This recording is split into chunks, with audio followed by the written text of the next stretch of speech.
Hello and welcome to the Video Game Dads podcast. This is episode 56. Yeah. 56? Yeah. Video Game Dads podcast, where three guys in a basement talk gaming, fatherhood, and everything in between. We are your hosts. I am Ben. I am Adam. And I'm Michael. And we've got another half. Who else is here? Yeah, what's your name? Grayson. Oh, yeah. Mr. Grayson. Three men and a little lad. Coming to you. Who's Tony Danza? Who's the you boss? know what I'm talking about? I'm talking about... Tony Danza. No. Who's the other guy? Who's in Cheers? Cheers? Ted Danson. Ted Danson, yes. That's what I meant. Yes. Yeah. And then the other two, whatever their name. Oh, no. Mustache guy. Magnum P.I. Tom Selleck. Yes. Yeah. And then the other guy. Three men and a little baby. Yeah. Steve Gutenberg? Steve Yes. Gutenberg. Thank you. Yeah, he's doing a lot of, like W level roles. I wouldn't say he's a B-list actor, Really? but he's Yeah. still making the money. I didn't even I know bet he he'd was still do well around. like at Comic-Con and stuff like that. Oh, yeah, I'm There sure. was like a contractual obligation to have Steve Gutenberg in your Every movie for like 7 2 years. years. Yeah. Yeah, it was a lot. Yeah, him and Molly Ringwald had it for a while, and then they gave the contract to Steve Gutenberg. Yeah. So we obviously get off on a few tangents here and there. We are a family-friendly podcast, so we no cussing, but we won't have any promises. There won't be some adult content. That'll be a little less so now that we have a little special guest here, at least for a little bit. Excited to get to that, but let's real quick run through our normal stats here. You can find us wherever podcasts are not sold, and you can email us, Adam, where? VideoGameDads@yahoo.com. Yeah, videogamedads@yahoo.com and facebook.com/videogamedads, and you can tweet at us, but mainly just the Facebook and the email is where you can find us. It's been a tough 2020 if you've stuck with us. 2020 is no good. It's going to be a happy holiday episode. We can talk about, the systems, things we've picked up. Halloween? Yeah, Halloween, happy Halloween, things like that. It's going to be fun. We'll do the book club, handheld holler, all our lovely, amazing segments, but it's a nice debut here. We have Mr. Grayson on our show. Yeah, He's rocking the Pikachu. yeah, he's wearing a I like that. Pikachu. I don't know what do we call that, a romper. Yeah, romper. Yeah. It's a hooded Well, romper though. it's nighttime. It's near bedtime. So Grayson wanted to come out. He's my. How old are you, bub? 7. Talking to the microphone.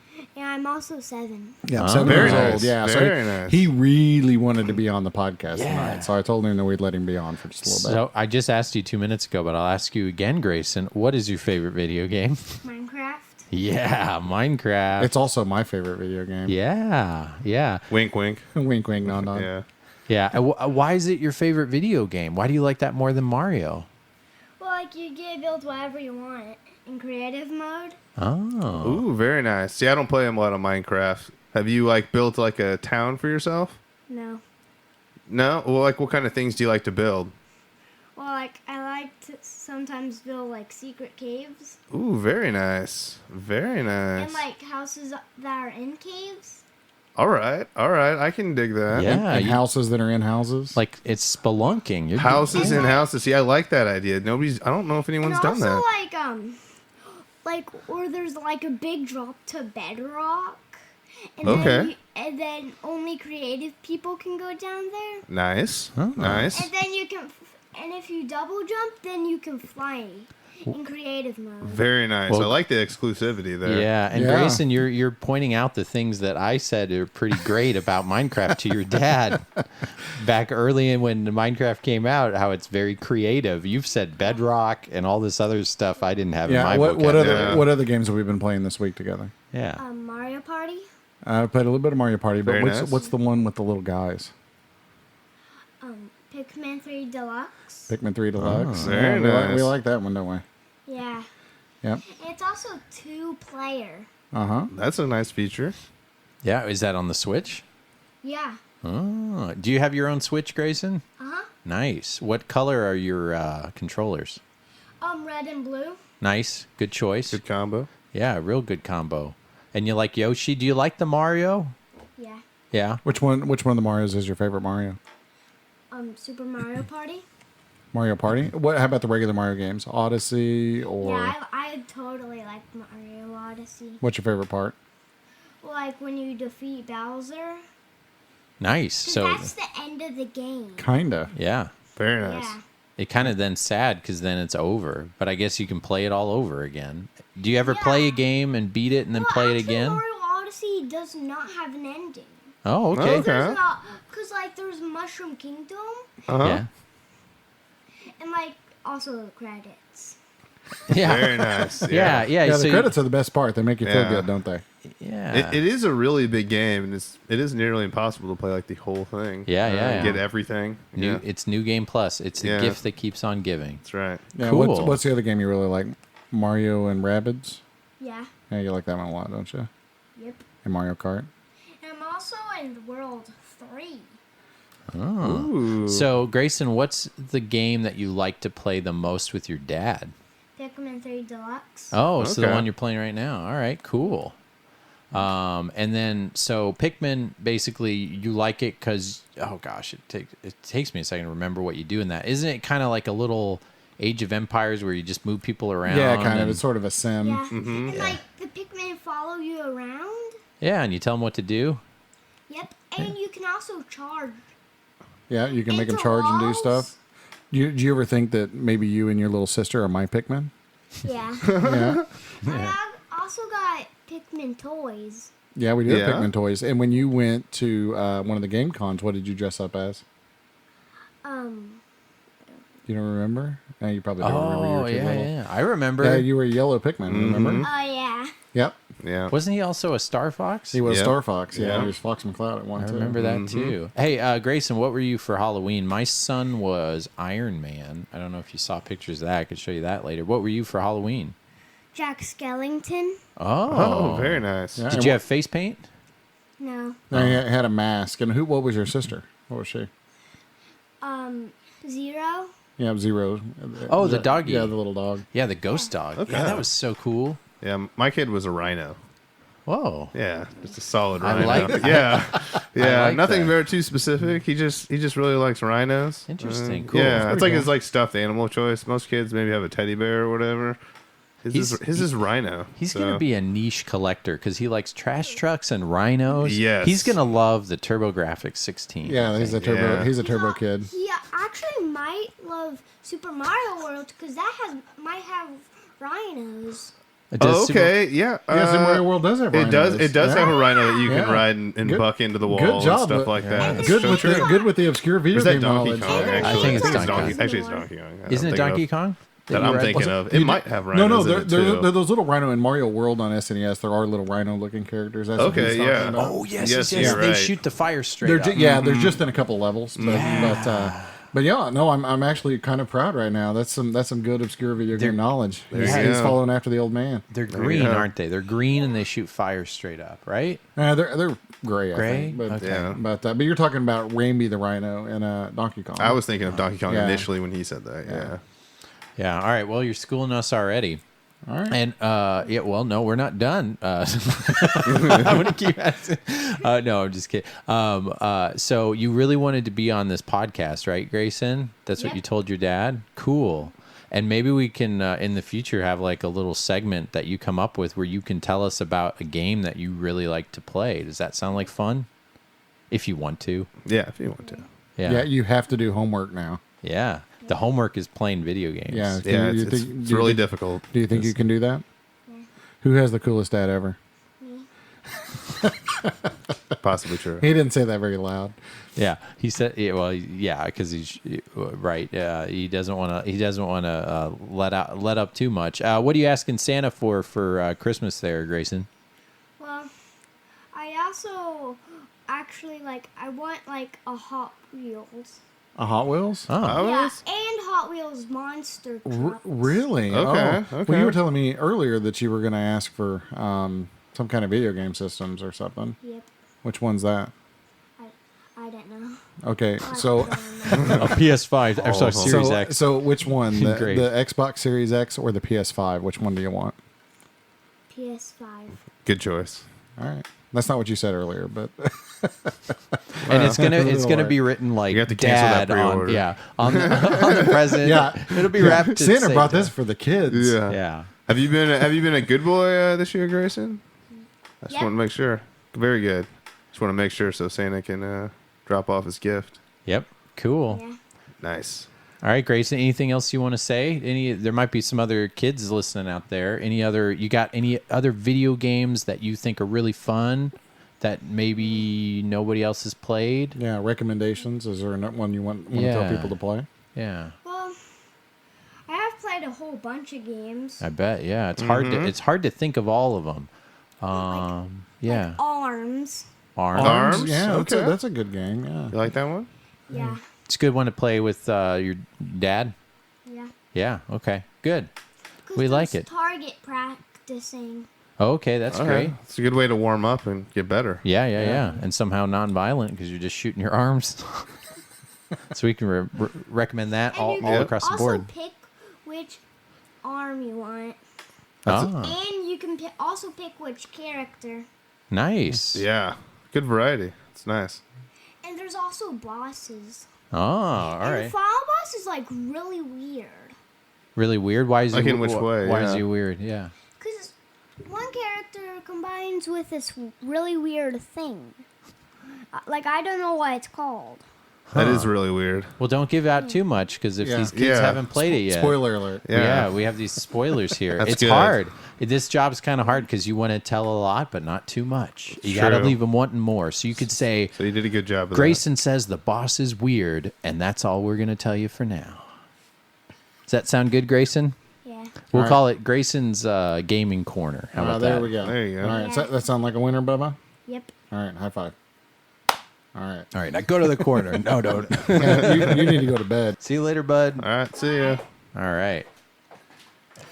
Well, that was fun. We'll make sure he gets a gift bag on his way out. Did we have a black car pick him up? A black Uber? Back Yeah, over? he'll make it back. Okay. I think. He'll make it back Yeah. okay. Boy, I know. Well, his agent's with a guy, it wasn't too long ago. He was just, before we start our podcast, he'd mess with all our dials. Oh, I know. Make you say I come- 4-letter words. I come Like, down. "Take it I out." come downstairs. Yeah, and he'd be like, "It's a spaceship."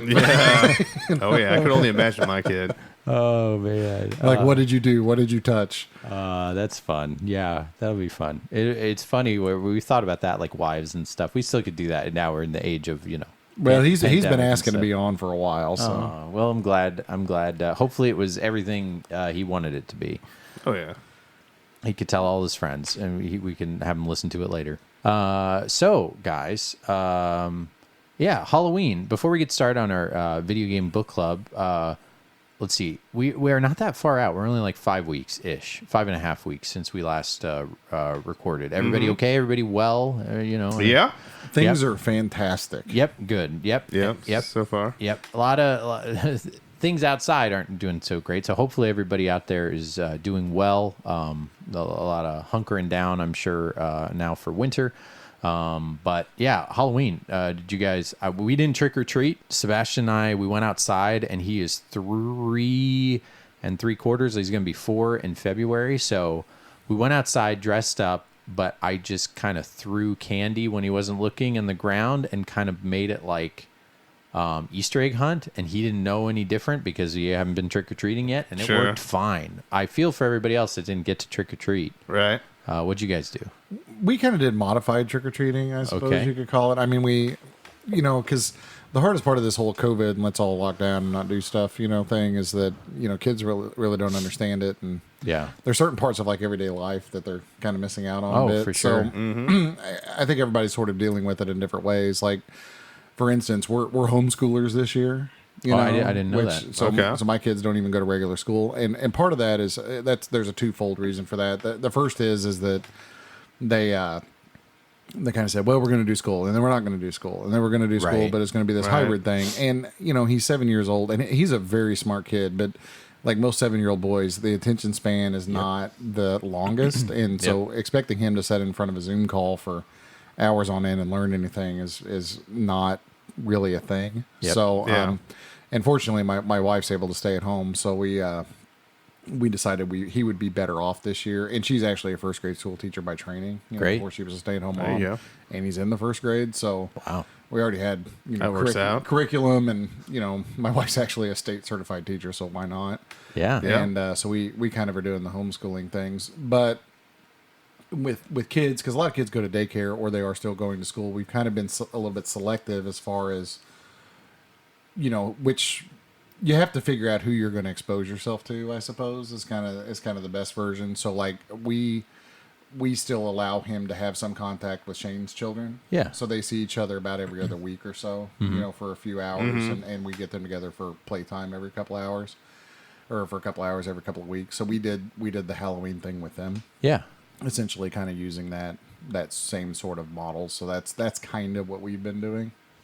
And they had a good time, man. Everybody dressed up. They all got candy. We put up a movie screen, a projector in Shane's cul-de-sac, and watched movies outside, like drive through. And it actually was like 70 degrees outside. Yeah, it's pretty nice on out a here. Halloween day. Yeah, it's been so we real just nice. like had the lawn chairs out there, kind of spaced out, and watched the show, and everybody had a good time. Cool. Nice.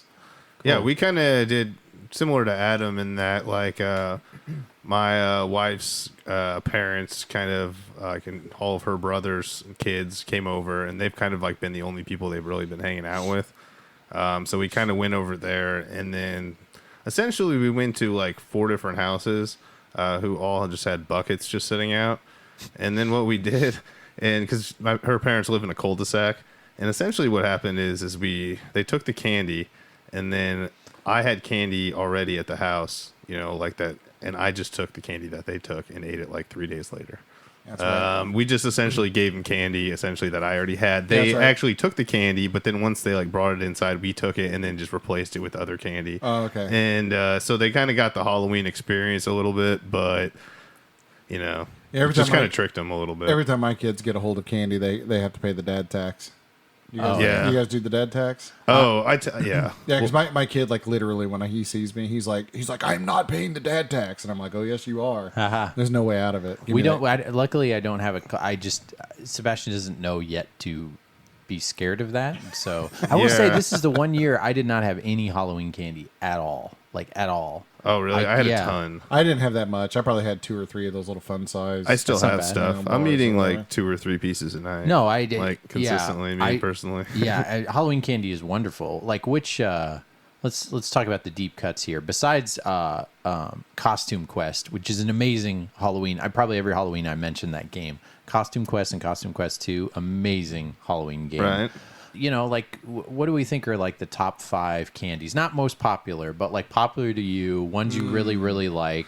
I mean, for me, Yeah. at the top goes Reese's Peanut Butter Cup. Yeah. Yeah, I don't it's, know. I'm a real big fan of that. You know I what? don't know. I'm gonna one up you. I'm gonna say the Reese's Ghost. Yeah, how you like that?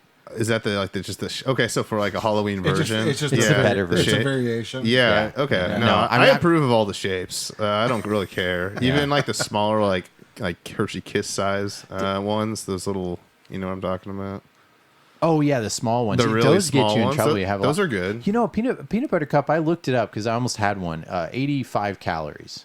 It's not bad. Like per cup or Yeah, like per for cup. like a pack. you Oh know? yeah, if you're on a desert island, You can tell Well, you have you no only- idea what the Well, calories you are. only get the single ones like on Halloween, but if you're gonna go to a store and like look at the back of it, it's probably for like a whole pack, I assume. So but- I'm the only weird OCD person that's like Well, counting. you looked it up exactly. Counting yeah. calories Okay. right now. I'm if you looked at the YouTube, I'm like been trying to lose some weight, lost about 30 pounds, got another 10 to go, trying to get better in case I get that COVID. So I stay above ground really. Yeah. But besides like feeling better and all that, I've found that like I have all these other like chocolate bars that I eat. So I have chocolate every day. I just have like chocolate with protein in it. But I looked it up and like, you have a couple fun size. That ain't good. That's not going to break the bank. Snickers is kind of like a go-to, but it is really good. Yeah. I would say that the Twizzlers, that little lowly one little Twizzler thing that I'm a hangs big out fan there. of Twizzlers. Yeah, I like them. That actually. might go near like 4 or 5 for me if I were to Yeah. list them because I am a big fan. I don't have very many stories about my wife where she's done something mean to me in the past because it's usually because I don't remember anything. Okay. Yeah. And she's not mean. But when we were very first dating, like, I don't know, we were 17 years old or something like yes, would have been when we were 17. In any respect, I had like this job and I had like no money. I had spent all my money on like my car payment because that's the most Right. important thing when you're 17. And I spent like I took her to the movie. I spent my last $2 buying like candy at the movie. And I bought Twizzlers because it was like the cheapest candy. Right. And I remember I was happy because I was like, oh, here's some Twizzlers. And she's like, I don't like Twizzlers. And I'm like, it was my last $2.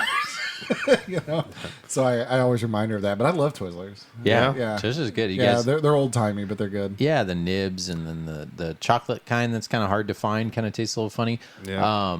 You know, I like M&Ms. I think M&Ms Yeah. are my second favorite. really, you know. M&M's probably be 5. In my head, I already kind of put it together what I'd go with, but All right, outside of the top, you know, Milky Way Dark, which used to be called something else. Oh, Midnight. It's now called Midnight. It used to be called Milky Way Dark. They changed it to Milky Way Midnight.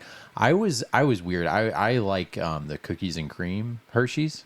okay. Do you know what I'm talking about? The Yeah. one that has Yeah. the little. Yeah. For some reason, I really like that one. My kind of odd one, not odd, but Three Musketeers. Yeah, I like that. I love it I because don't know I don't know what the chocolate nougat stuff is. I don't want to know, to be honest that's with you. all it is. It's But- chocolate nougat. Yeah. No, I know, but It it's comes just, it comes from the nougat tree. yeah. Yeah. And a full size, it's low calories because there's not like nuts and all the other caramel and stuff in it. I Okay. love the bottom of them because the bottom of it's an EKG. You notice that? If you like- flip it over, yeah. it's basically like a wavelength or like I don't know. Yeah. It looks like the. I like solid- Paydays and Baby Ruths. No, I think those are really? both- Yeah, man, I'm telling you, I'm an old guy. Paydays. And, do you like the Munch or the Munch Crunch? It's kind of like a hard payday. It's a payday without like that crunch. Yeah, kind of, I guess. But, So the baby. So I like a Baby Ruth, but I think a Payday's kind of like a Baby Ruth without chocolate on the outside. it is, yeah. Right. Yeah, it's not for. I'm not a big nut person. Oh, okay. Yeah, it's Kit Kat. Tell me about that. Why is that? I don't know. Huh? Is Do you like is there- cashews there, Michael? No, Not any nut. Brazil? no, Not the Brazil. Not even.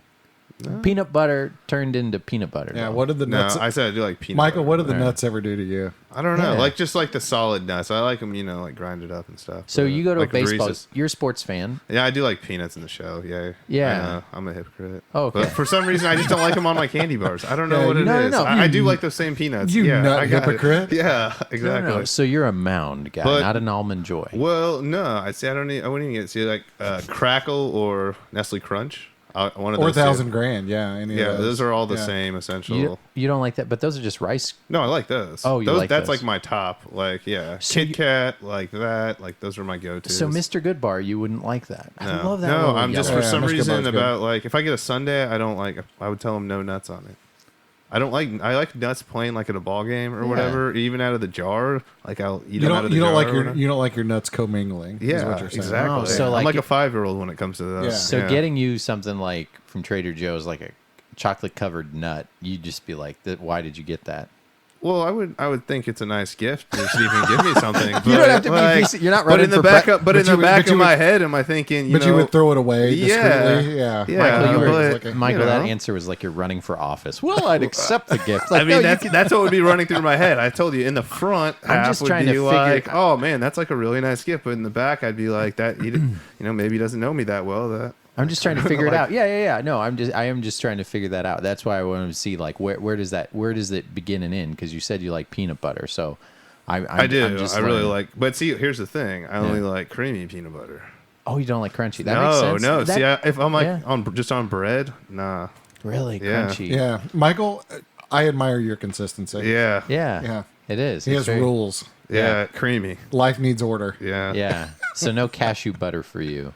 What if it's creamy? I've cashew butter? never had that, so I mean, I can't really like offer Yeah, up that's a like judgment some on. that's like some health food store stuff. Yeah, I mean, I don't know. Yeah, maybe it's weird. It's better. My taste well, buds I have mean, I changed. just haven't had it. I might like it. I mean, I really don't know. Yeah, There's let- some things I've had like super healthy. My wife has these like tofu like ice cream sandwich bars. But sounds terrible. It sounds terrible. You would never. No, but trust me, she Wait. had it and she's like, try this, and I ate it, and I was like, oh, it's not bad. Ice I have a cream bad taste in sandwich. my mouth just from hearing. Wait, I'm wait. telling you. Are you sure it's tofu? Because I've never even heard of this. I'm pretty sure that's how it's based. But it's an ice cream sandwich that's like not made out of milk or whatever. It's you a know? non-dairy, but it's not non-dairy- coconut. Like, Not coconut. You said no, tofu. I'm just telling you. I'm like 90 Alright. some odd % sure. No, I'm But, interested because I want to like go buy it. Like I like. and I ate I it like and I this was stuff. like, huh, that's Yeah, That's like every time somebody goes, "Oh, this vegetarian hamburger tastes just as good as a regular hamburger." Right. They're lying. no, they are like they- most of the they time. all- But they this all time, don't like taste as I was good as actually regular. kind of tricked. Have you so- guys had though the Impossible Burger? The I one have that not. I have had it. I somebody told me that they were delicious. yeah. And so I was like,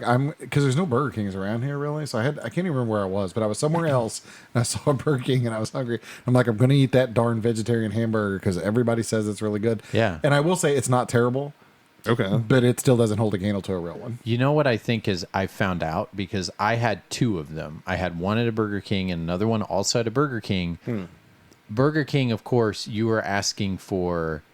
They probably dip it in the grease of like the regular burgers. I don't think they're cooking it properly. They're overcooking it, and I'm like, oh, that makes sense because I had one that tasted great, and then I had another one that kind of tasted like. Because they're not going to be using a little, separate grill, right? I mean, they're still going to be using the same They're grill. supposed to, but I don't know. Can't you just buy it at a store and just cook it yourself? You just can now. I think so. That's what I think, and that's what I'm going to...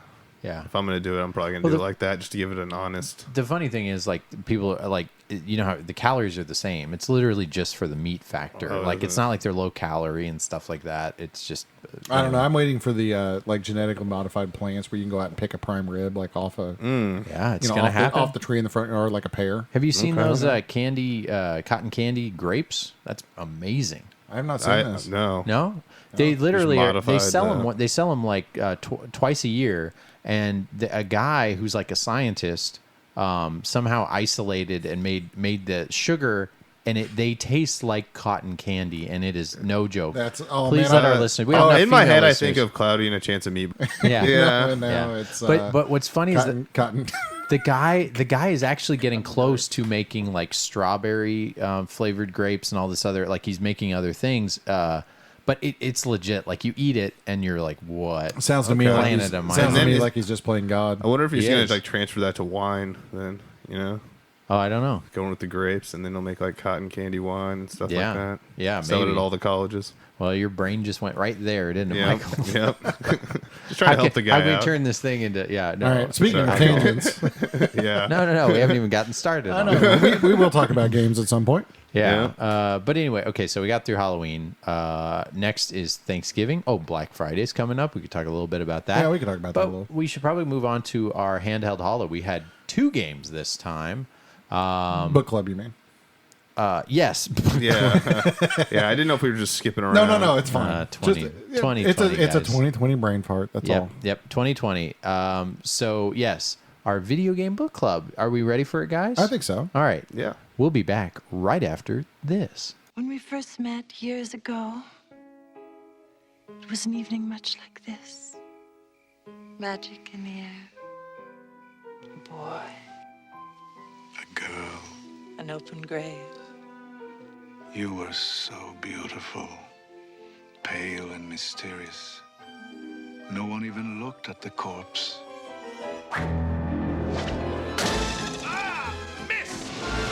Wednesday, play with your food.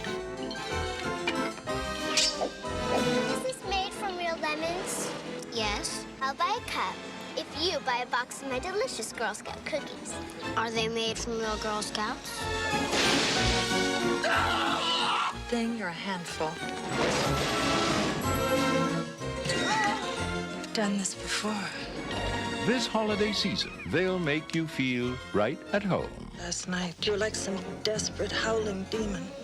You frightened me. Do it again. The Addams Family.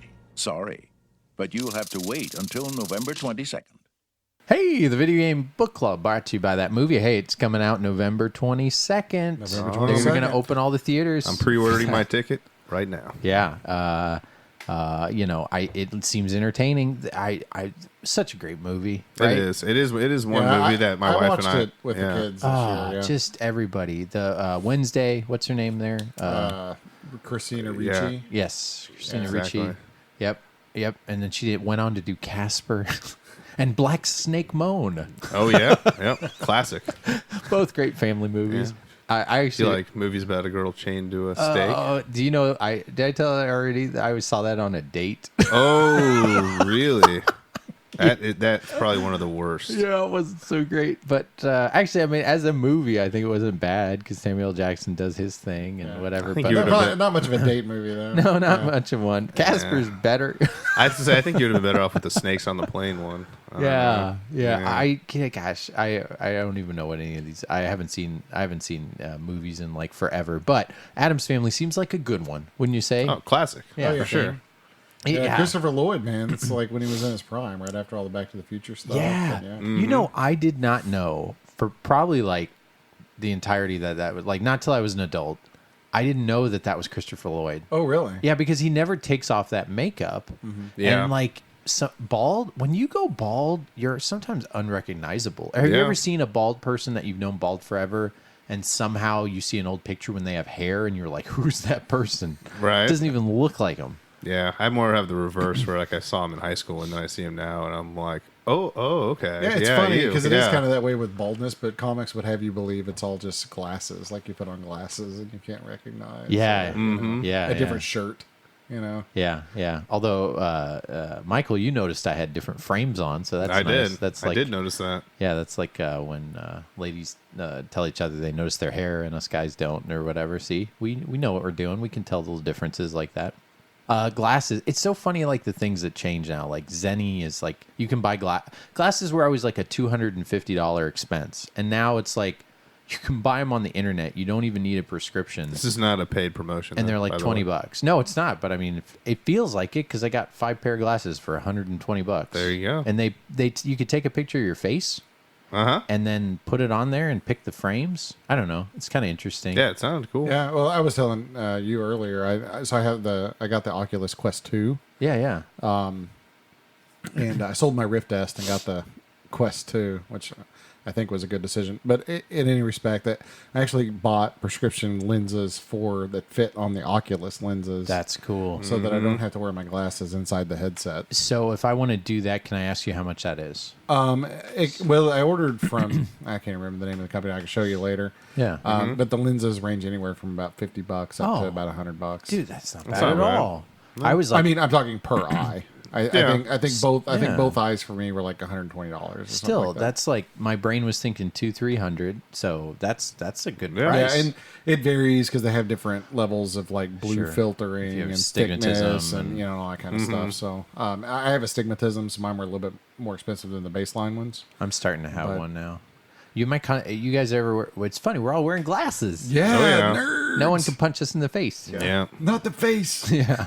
You wouldn't hit a guy with glasses. I love that scene when Batman just jacks him in the Yeah, you wouldn't hit a guy with glasses, would you? Shaboom. It does hurt though. If you guys ever, and now it's just your kids. Your kids are accidentally always punching you. Like you went, what happens? You mess around with or you have friends, you play, up to high school, you get a big bop in the nose, but then you go a good part of your life unless you're like someone who, goes to bars and gets in bar fights all the time. Most adults, we don't get hit in the face very often. Right. But then all of a sudden when you have kids, the gift that keeps on giving, Yeah, man. you randomly will get hit in the eye or in the, in parts of your neck you didn't even know were sensitive, an elbow. The worst about being in glasses where those, kids have sticky hands that always have what they last ate or whatever. It's always there's always a glaze on their hands. Yeah.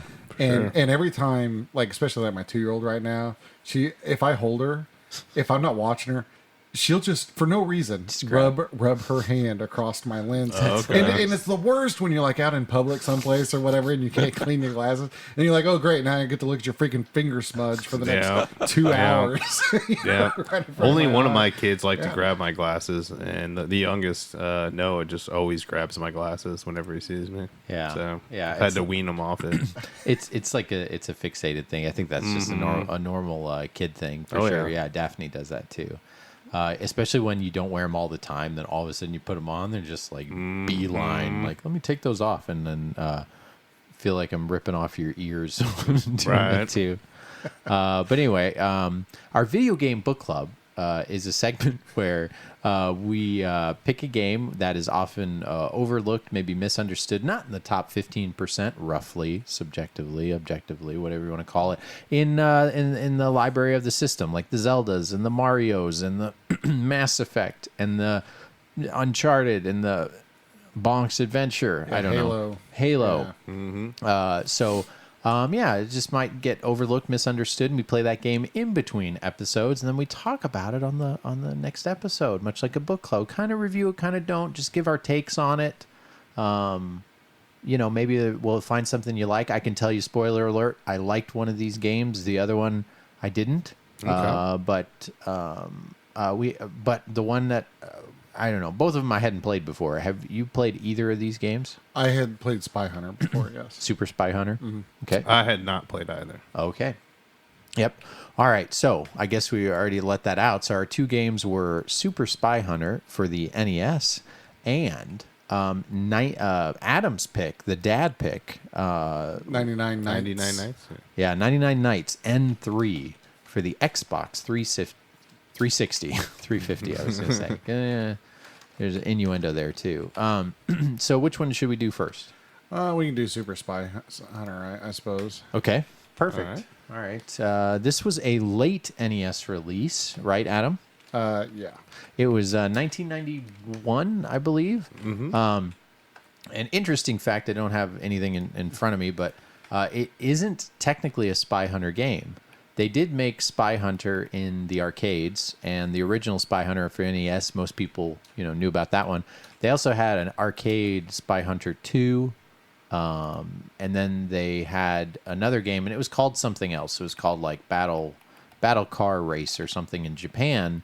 And when they Americanized it, they just added Super Spy Hunter because they were able to do that with the rights, even though it wasn't the same company that made it. So it's obviously it feels like I wouldn't have known that unless that was on Wiki or something. Yeah, I didn't know it until after I played it. So yeah, I was pleasantly surprised. Before we go into like the original Spy Hunter, they've tried to reboot this twice. I think PS2 era and this series, and then the Vita and 3DS had one. I played that recently just to check it out. I've been kind of getting in the Vita. You guys have a Vita? I know. Adam, I don't have. I have one, a Vita, actually. yeah. Have you ever played a Vita, Michael? No.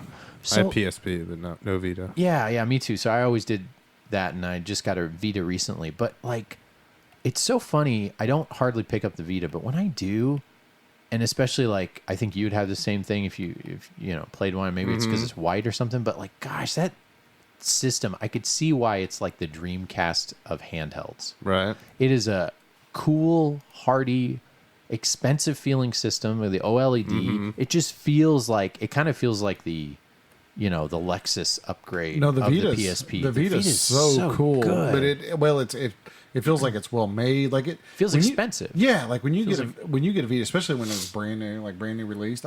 Because I'm a Nintendo guy, right? No big surprise, but I got the Vita at launch, and I remember like holding it and being like, this thing is so much better quality than what 3DS was at the time. Because before they had revised it, and they had the XL and all these other versions of the 3DS. But I Even remember, still, it's nothing. Yeah, but I just remember compared to thinking, it. God, man, this thing's like a really primo electronic thing. And I remember thinking, dude, this thing's going to sell this is going to sell like hotcakes. Yeah. And then it got released, and Sony was just like, we're going to keep manufacturing it and kind of make it. We're going to make this screwy little memory card that's going to cost half as much as the system. Did it. And Still to this day, I and don't we're have also it. not really going to support it. The whole thing about the Vita is a great system, but it is a super frustrating system because it should have been like, even as much as it is, Yeah. it should have been so much more than what it is. Oh, yeah. Like that's and I guess Dreamcast you can kind of feel the same way about. Right. But yeah, it just feels like it's just such an opportunity that wasn't really full and taken advantage of. Yeah. Just even the volume buttons, like playing it again, like you just like, holy cow, like they're machined metal. Yeah, like And, it's an awesome feeling system. There was a different, like, I think they made at least one revision to it. They made a cheaper one that had the LCD. later revisions don't feel as quality, and Yeah. the screen's not as good. Yeah, so if you want an early one, it's hard to tell. There's technically 3, and the first 2 look pretty similar. But one way of just making sure you get the nicest one is getting the white one. It came with the Assassin's Creed bundle. So if you ever see the white one out there, I don't know. It's kind of gone up in price, I feel, now. Everything 2020's gone up really high, too. So anyway, I want to say I played the Spy Hunter version of it. Sorry. We're talking about the game. But that was surprisingly good. For it's 3DS Vita version. Did you guys play that one? Just because it's the most recent Spy Hunter release. Yeah. Well, I played the Super Spy Hunter on NES. Yeah, no. I was just saying of the series. Oh, I'm sorry. I thought you were saying you played it on an emulator on a Vita. No. I played actual Spy Hunter. It released in like 2013 or something like that. Yeah, and then yeah. they had one on PS2. But yes, Super Spy Hunter. We should talk about that. Adam, what do you got? So this Super Spy Hunter is actually a little bit more expensive than I thought it was. Of course, It is, I know. It's pricing has my brain has it at like its 2010 price or something, which is like $6 or $7. But yeah, apparently it's going loose for like $40 now. Okay. Yeah, I feel like Which it was is- like 20. Yeah, I was gonna say ago. that's about twice or three times what I thought it was worth. Okay, yeah, I got some stats and things here. So, the original Spy Hunter, the first one was kind of a. It's also an NES game, but it was sort of a action spy kind of vertical shooter-ish yeah, kind of a shooter-ish. game. But if you think of what the NES was capable of, especially way back in the day, so the arcade game came out in '83. But if you can think about our arcade hardware, 8-bit hardware back at the time and what they could do with it, think of like a classic James Bond chase scene and trying to convert that into an 8-bit game. And that's good. That's basically what this was. So you had like a car that was really fast, and you battle other cars, and it has. You can drive into 18-wheelers and get upgrades. Yeah, and you stuff drive into like the back of that. 18-wheelers and get upgrades, and you can shoot weapons and so right, James Bond. There's oil slicks in the road you have to avoid. There's other spy cars that Spiky tires and Yeah, stuff. have spiky tires, or people are shooting at you out the window, sideways and that kind of thing. So, Super Spy Hunter, or Spy Hunter, the original NES game, came out in '87, and then Super Spy Hunter came out in '92. So this was late in the NES life cycle. One of the last, probably. Yeah, yeah, it would have had to have been one of the last, and I'm sure that's why the price is kind of high, is because all the games that came out late like that are not necessarily rare, but rare-ish, because you're talking about this thing came out well after the Super Nintendo was released. Sure. So basically, Which is why there's a lot of confusion. A lot of people think it's a Super Nintendo game. Sure. yeah.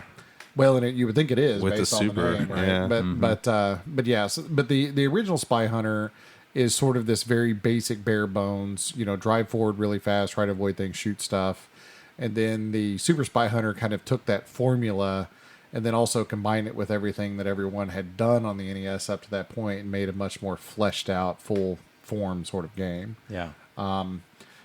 So that's kind of the way I look at it, and it also incorporates a lot of what would be considered sort of shmuppish, shmuppy kinds of things, with avoiding obstacles, if you're other projectiles, and you also firing your own. It becomes kind of a twitch based avoidance of obstacles and those kinds of things. Yeah, if you're a shooting fan, a fan of shooters, a fan of shoot 'em ups, you would like this game, and if you haven't played it, you should check it out. The bosses especially have you kind of dodging bullets, getting getting to the point where you don't, and you kind of, even your health meter kind of works like a shooter, where you could be fine, you could take a couple of the small hits, but if you take a big hit, you've drained them down, then you can die pretty quickly.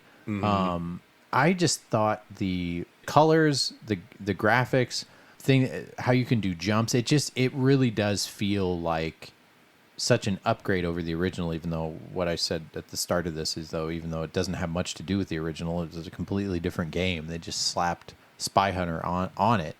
But you wouldn't know that unless figuring it out, like we said earlier. One part that I really liked was when you're driving and you hit that jump and you hit the ramp, and all of a sudden, like the entire track goes from it does an F-Zero thing where the track starts to curve, and when you jump, the track ends up being like 2 or 3 pixels thin. You are so high, and then when you get back down, it's half the thing of the screen. It's like when I was playing, I was just kind of like, okay, perfect book club pick, and also I wish I would have played this or even known about it till now. It's not on a lot of lists. It's even confusing us with I remember when it was initially put in. It wasn't put in that long. It feels like I have to remember when it was. I'll look on the list, but whenever it was put in, I was like, well, is this on the NES or Super NES? Like we did Battletoads or Double Dragon. But then finding out it's like, no, it's just this, and it was called some battle car thing, and they added Super to the front of it, and they didn't make a ton of them, but by then no one really cared about it, and it's still vehicular combat. Like, I don't know. I'm not a huge fan of vertical car games. I for some reason like looking at a car top down. I always like the angles, right? That's the cool, and seeing ahead of yourself to tell where you're going. But honestly, this is about as good as it can get. I'll take this over Rad Racer any day. Yeah. Or not Outrun, of course, but the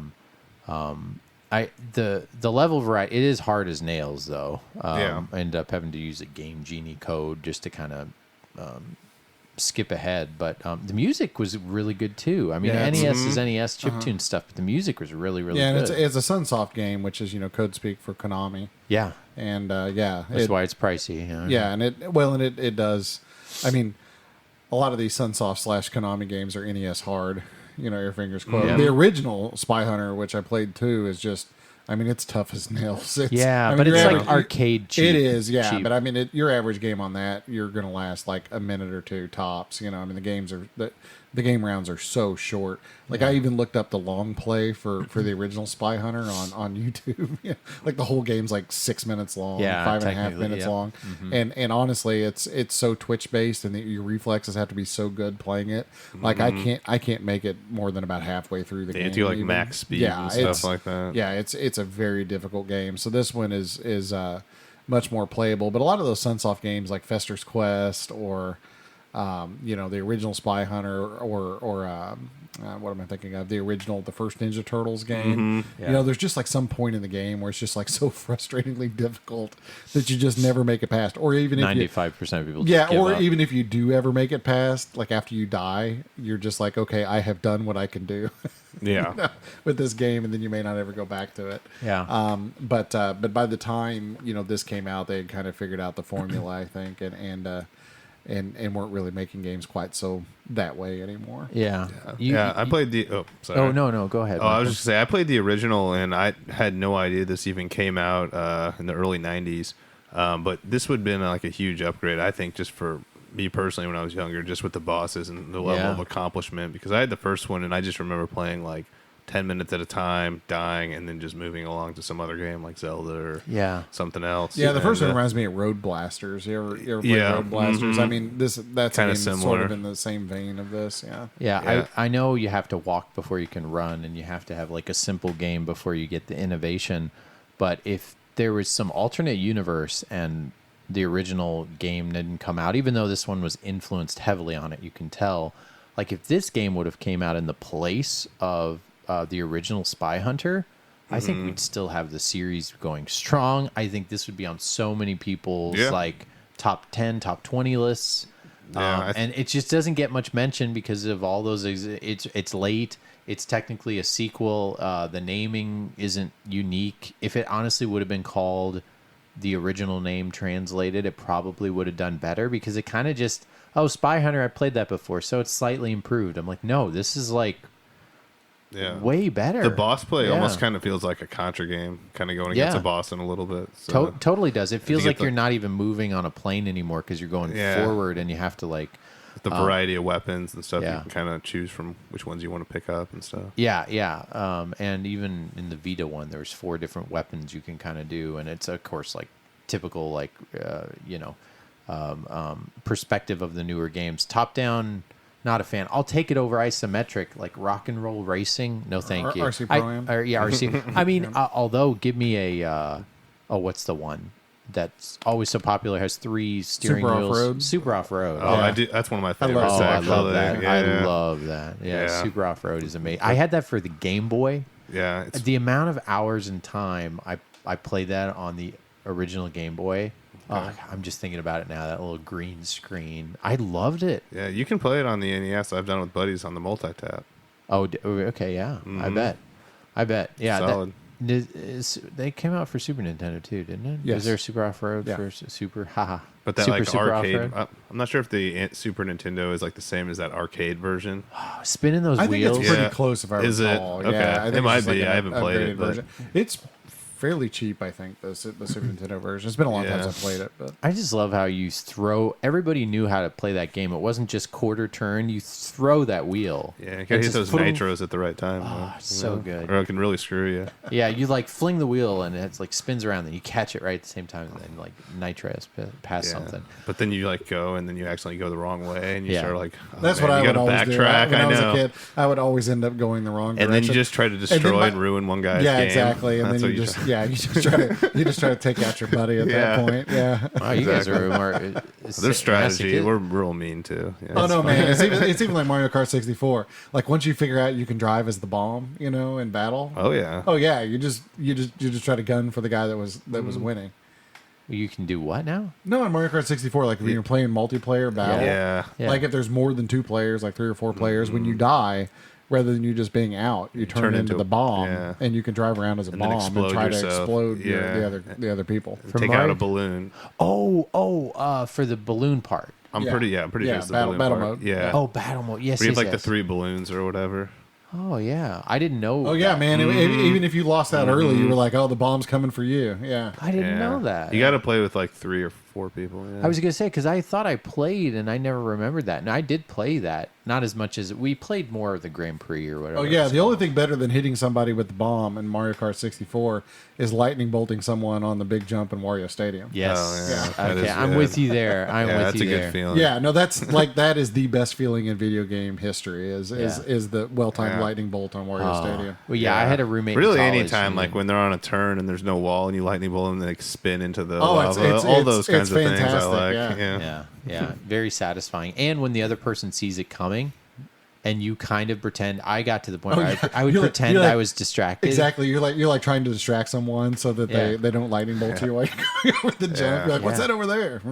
Oh gosh, it was so fun. Such a long track too. I got good at the secret of jumping that wall. Oh, jump on the wall. Oh yeah. Yeah, man, we're getting off on tangents, Sorry, but at least tangent video city. game tangents, not nuts. Yeah.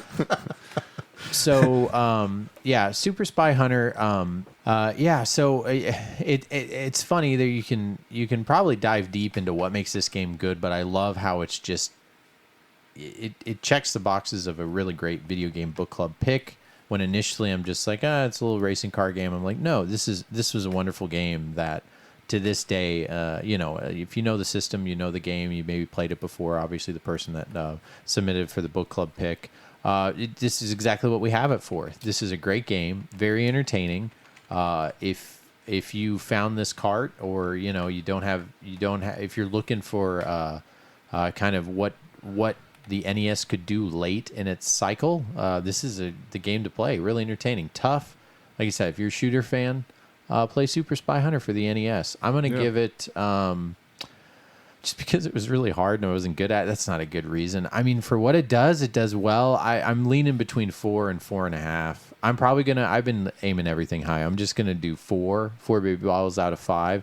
I think the only knock maybe would be there are a couple cheap bosses. Specifically, the second one is like harder than the third. It's a little. And there's a couple points where the levels go on a little longer than they should. There's a little pacing issue on a couple parts where you're like, okay, I took the left, I took the right, and it would go on a little 4. So I feel strong about that 4, I guess, is a good pick. But I'm going to say 4 out of 5, but amazing game, great game. Check it out. What do you guys think? I'll echo your 4 out of 5. That's what I was gonna do. Okay. Yeah, I mean, I was gonna say the same thing. I just didn't want to be like everyone else. Hey, but it's consistent. But I honestly, it is really hard, and and it's my personal review, and it's hard for me. It might not be hard for everyone else, but that's kind of how I feel. It kind of stacks up just because of that only reason. Yeah. I mean, Yeah, good. it's a solid overall game. Yeah, solid overall game. Great game. We're going to do back of the boxes here at the end. Oh, we can do it here. Okay. All right. Time for the back of the box. This is when we were at our rental place, our grocery store, when we would rent video games. I used to rent Game Gear games in a grocery store. How nostalgic is that? I did the same thing. So Super Spy Hunter, I will say, box art not as good as the original. The original one looked kind of like a romance novel for guys. Had a long-haired lady and a dashing man in front of a car speeding. This one's just kind of like generic, whatever. Actually, the airplane is big. That part is big in Spy Hunter. They're always having those planes come in and try to mess you up. But anyway, the back of the box, warp speed, danger ahead. As you blast your way through the next millennium. We did it. Yeah, we're there. You'll be fighting for your life. Aerial bombs, machine guns, flying warriors will be on attack. But that's just for starters. You'll be piloting the next generation of pursuit craft, including a supercharged racer, aqua-blasting rotorcraft, and turbocopter. Assuming you can maneuver through the twists and turns at maximum turbo force. Did we even mention that? Like how it instantly, like when you get on water. Sorry, that was the thing. I thought I talked about it on the Vita. Like that was a big hook too. It's like as soon as you hit the water, it changes. And when you're playing an airplane, obviously you're a car for most of the form, but that part also is a good thing that makes it super, very Bond-like. You'll need to blast a menacing boss at the end of each stage. So to survive. Sorry, I'm reading like really low, crispy polygons here. To survive, you better have reflexes, guts, and a sixth sense to avoid disaster. With the speed and G-force inflicting action of a super chase into worlds you've never imagined, Super Spy Hunter trademark is light years beyond the original. Ooh, taking a shot at the original. Like when you say it's like it's light years beyond, so they knew what they were doing. Yeah. And with multi-dimensional graphics, which I agree with that. When they say things are like crazy graphics on something, I look back at Mickey's Mousecapade on the NES, and I was looking at my Nintendo boxes randomly, and at the top of Mickey's Mousecapade, it says, like, and advertise. It says in the front cover, state of the art and high res graphics. Does it do that in a lot of NES games? Because that cracks me up. Like the fact it said high res graphics. Genesis Model 1 says high definition graphics on the console. But at NES, we weren't even thinking that way. We didn't have any kind of the depth of graphics. Like the fact it said high definition graphics. 240p, man. Yeah. But on Mickey's Mousecapade, it was more about go check gameplay. it. If you have this game, go look it on your shelf. It literally says state of the art and high definition graphics on Mickey's Mousecapade for the NES. It's freaking weird. Anyway, it'll take everything you've got. Super Spy Hunter is a manhunt at the speed of light. That's a weird way to end it. It's a manhunt at the speed of light. Yeah, but a good back of the box. It leaves you intrigued. But the front of it, I could see. No point even turning it around. Yeah, so great game. Thank you very much for the suggestion. Let's move on to our video game dad pick. Adam, what do you got? So I have a little game called N3. If you're in with the cool lingo of the early 2000s, or 99 Nights with some Japanese stuff above it, which I assume actually still says 99 Nights. And it's hard to say. I used to have a tongue twister called 99 Nights and a Ninny and a Nunnery. I mean, it would make sense for it to have a lot of Japanese text on it, being that the Xbox 360 sold so well in Japan. Not. No, it doesn't at all. I was just saying, I don't think so. Yeah. The whole game intrigued me because when you pulled it off your shelf, I'm like, what is this? Yeah, so it's like totally a Japanese looking game, but it's actually developed, I guess, by Microsoft Studios. Yeah, well, they paid for it. Sorry, Q Entertainment developed it. Yeah, they did. Published by Microsoft Game Studios. This was back when Microsoft was like, they were trying to get into Japan, I think. Yeah. This was part of that, maybe. Yeah, and they were also trying to like, hey, it needs to say only on Xbox. This is different. It can't be on PlayStation. This is back when Microsoft kind of, I don't want to say didn't know what they were doing, but as trying to like hone in publishers and stuff, I think they realized this one maybe wasn't the best. Well, they were still trying. They're still trying to find their way out of the North American market. Right. Yeah. Right. And this went into a Dynasty Warriors type market. You said earlier that it was like a cheap game in the last episode. Yeah. And I was pleasantly surprised about that, so I did buy it. Yeah, it looks like just this, so long as you're talking about it, a loose disc will run you about $5. Yeah. A complete will run you like $8. Yeah, and that's in 2020 time. Yeah. So it's like really, an old blockbuster rental price, pretty much. Yeah. Yeah, it's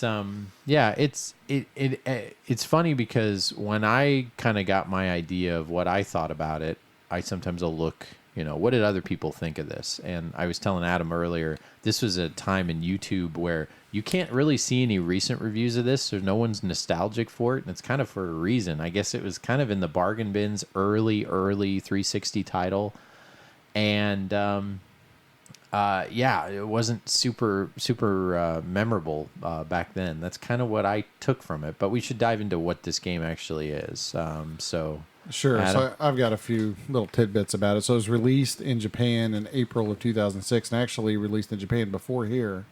It was released in North America August of 2006, and it's basically a sort of Japanese hack and slash, one person versus hordes of enemies type game, kind of like Dynasty Warriors is the most obvious one that comes to mind, but there are some others kind of like this as well.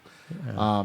And there was sort of a glut, and this was, I think, kind of at the beginning of it, of games where it was sort of like hack and slash, one person versus an army, and this would have been like on the early end of when Sony was doing like God of War stuff, and this was before things like Bayonetta, like all the Platinum games. Yeah. This probably would have been contemporaneous with Mad World, for like Wii, which is a Platinum game that's kind of a hack and slash. But this one, its whole claim to fame is like it really is like one person versus thousands of enemies. Yeah, right. Like it's which you didn't see that often back then. And honestly, the graphics, if you go back in your mind in 2006, it was comparable. But now I just find it, just me personally, it's hard to justify that over if you liked it. Well, what's the difference between this and Dynasty Warriors? I'm not a huge fan of this genre, so it's hard for me to. Yeah, I'm not either. I suppose it seems like around this time there was this whole thing like, oh, we have this hardware and we can put so many character models on the screen. Granted, they're not like the most complicated looking characters. Like Let's just see how many polygons we can get. That's on what there. I felt when I was playing it. So yeah, so it's. Because the characters are the what am I trying to say? The enemy, not your character, but like the enemy AI, or if you want to call it that. It's not exactly like they just swarm. Yeah, Like, I mean, this isn't like, oh, look at the nuance of how the enemy is behaving and that sort of thing. So and the frame rate kind of dips a little bit. It does, yeah, when there's a lot going on, and it's and the moves are. It's a button masher. I mean, there's not a whole lot else you can say about it. And there are certain times where, like, a button masher kind of game is somewhat therapeutic, or I mean, because I like beat 'em ups just as a genre generally. But the upgrade helps a bunch when you can upgrade your weapons or abilities. Yeah. Just because of like older games, like maybe like Streets of Rage or something like that, where you just same moveset, the same moves over, so that upgradability really helps out. There's several different characters in this. I'm trying to remember. I think there's 7 total. You start out with 1, and they are very different from each other. and you unlock additional characters as you play through it each time, and so there is some variety to it in as much as that, but the basic mechanic of the game of like just going through and beating the snot out of like hordes of people at a time, that monotony point of it doesn't really change a whole lot as far as the overall what you're doing. Oh, you're still mashing. And the story's kind of odd too. I did think like, a knock, but also funny unintentionally is, the cutscenes, there's some actual nice like CG where I was like, oh, okay, someone spent a lot of money on it. I think that where it's the most quality is some of the like CG cutscenes, but the voice acting is like, people try their best, but sometimes I feel like, do they just do that on purpose? Like deliver a line like that? Like the voice acting was pretty bad, but like comically bad. And maybe I thought 360 and PS3 was at that point out of like really, really bad voice acting. You'd still have some, but like PS2 voice acting was that generation, whatever that is, 5th generation or whatever. Yeah. That is the one where I always kind of think like terrible voice acting belongs with that, but this one was like pretty terrible. Yeah. Don't you guys agree? Yeah, well, after the original Resident Evil people and the people that made Shenmue, they probably just needed another gig. Yeah. Yeah. Yeah, they thought. Yeah, right. Yeah. I know. That's Here's why your I do lock think pick, master of unlocking locks. Yeah, that's why I kind of think like, I mean, these people have to be like paid voice actors, I guess, but maybe they didn't understand where the lines were coming from. They weren't in the same room, or they had to play naive. And sometimes you get that direction. Like the guy who played Shenmue, even though there's no excuse for it, his excuse was they tried to get someone that sounded like an everyday person, not someone that was a voice actor. And I understand that thinking is like, well, you want him to be natural, but there's a difference why you don't just put someone in a movie off the street because they're an everyday person. Didn't they hire somebody based on the fact that they thought he looked like the American version of the character engineer? Yeah. Like they thought he physically looked like the guy? Yep. And he was like extra. Yeah. Yep. Yeah. I've listened to a few interviews of him and how he got picked. And I think even he's a little dumbfounded, which still like acting like, it's still a great gig. If all you did in life was a voice actor for Shenmue, you're in pretty good shape. Yeah, well, and we're far enough away from it now that there's rather than it being, it's like that corny piece of nostalgia, like an '80s horror flick or something. I mean, it's everybody kind of gets it, if you get it, sort of thing. Oh yeah. Have you seen any sailors? Are you guys sailors? I'm looking for sailors. Yeah. Actually, it was not even that. That had more flow. But anyway, back to 99 Nights. So, the locales, there's something, I'm just not super into fantasy. I think it's not broken. It's a very playable game. I do think sometimes when you are with like your own like team and you're trying to like, kill the last person, it can kind of be hard to see. I had some trouble with the camera. And checkpoints. I don't know if this is in the whole game because I didn't play a ton of it. But once I had a checkpoint that made me have to do, it felt like a half an hour's worth of work again. That's kind of when I was done. And then I just kind of made sure I wasn't missing something and I needed to go ahead and find something different. It's definitely a game that you play while doing something else, like you were saying, Michael. It's kind of a game that you should be, you could like listen to this podcast and play the game and you'd get probably as you probably get more out of it because it kind of like you're still completing a task, I guess. Right. I don't normally do that, play a game and listen to something. I used to do that, I guess, with Rocket League or something. But you really have to be a fan of this for me to even recommend it, a fan of this genre. Yeah, I would agree with that. And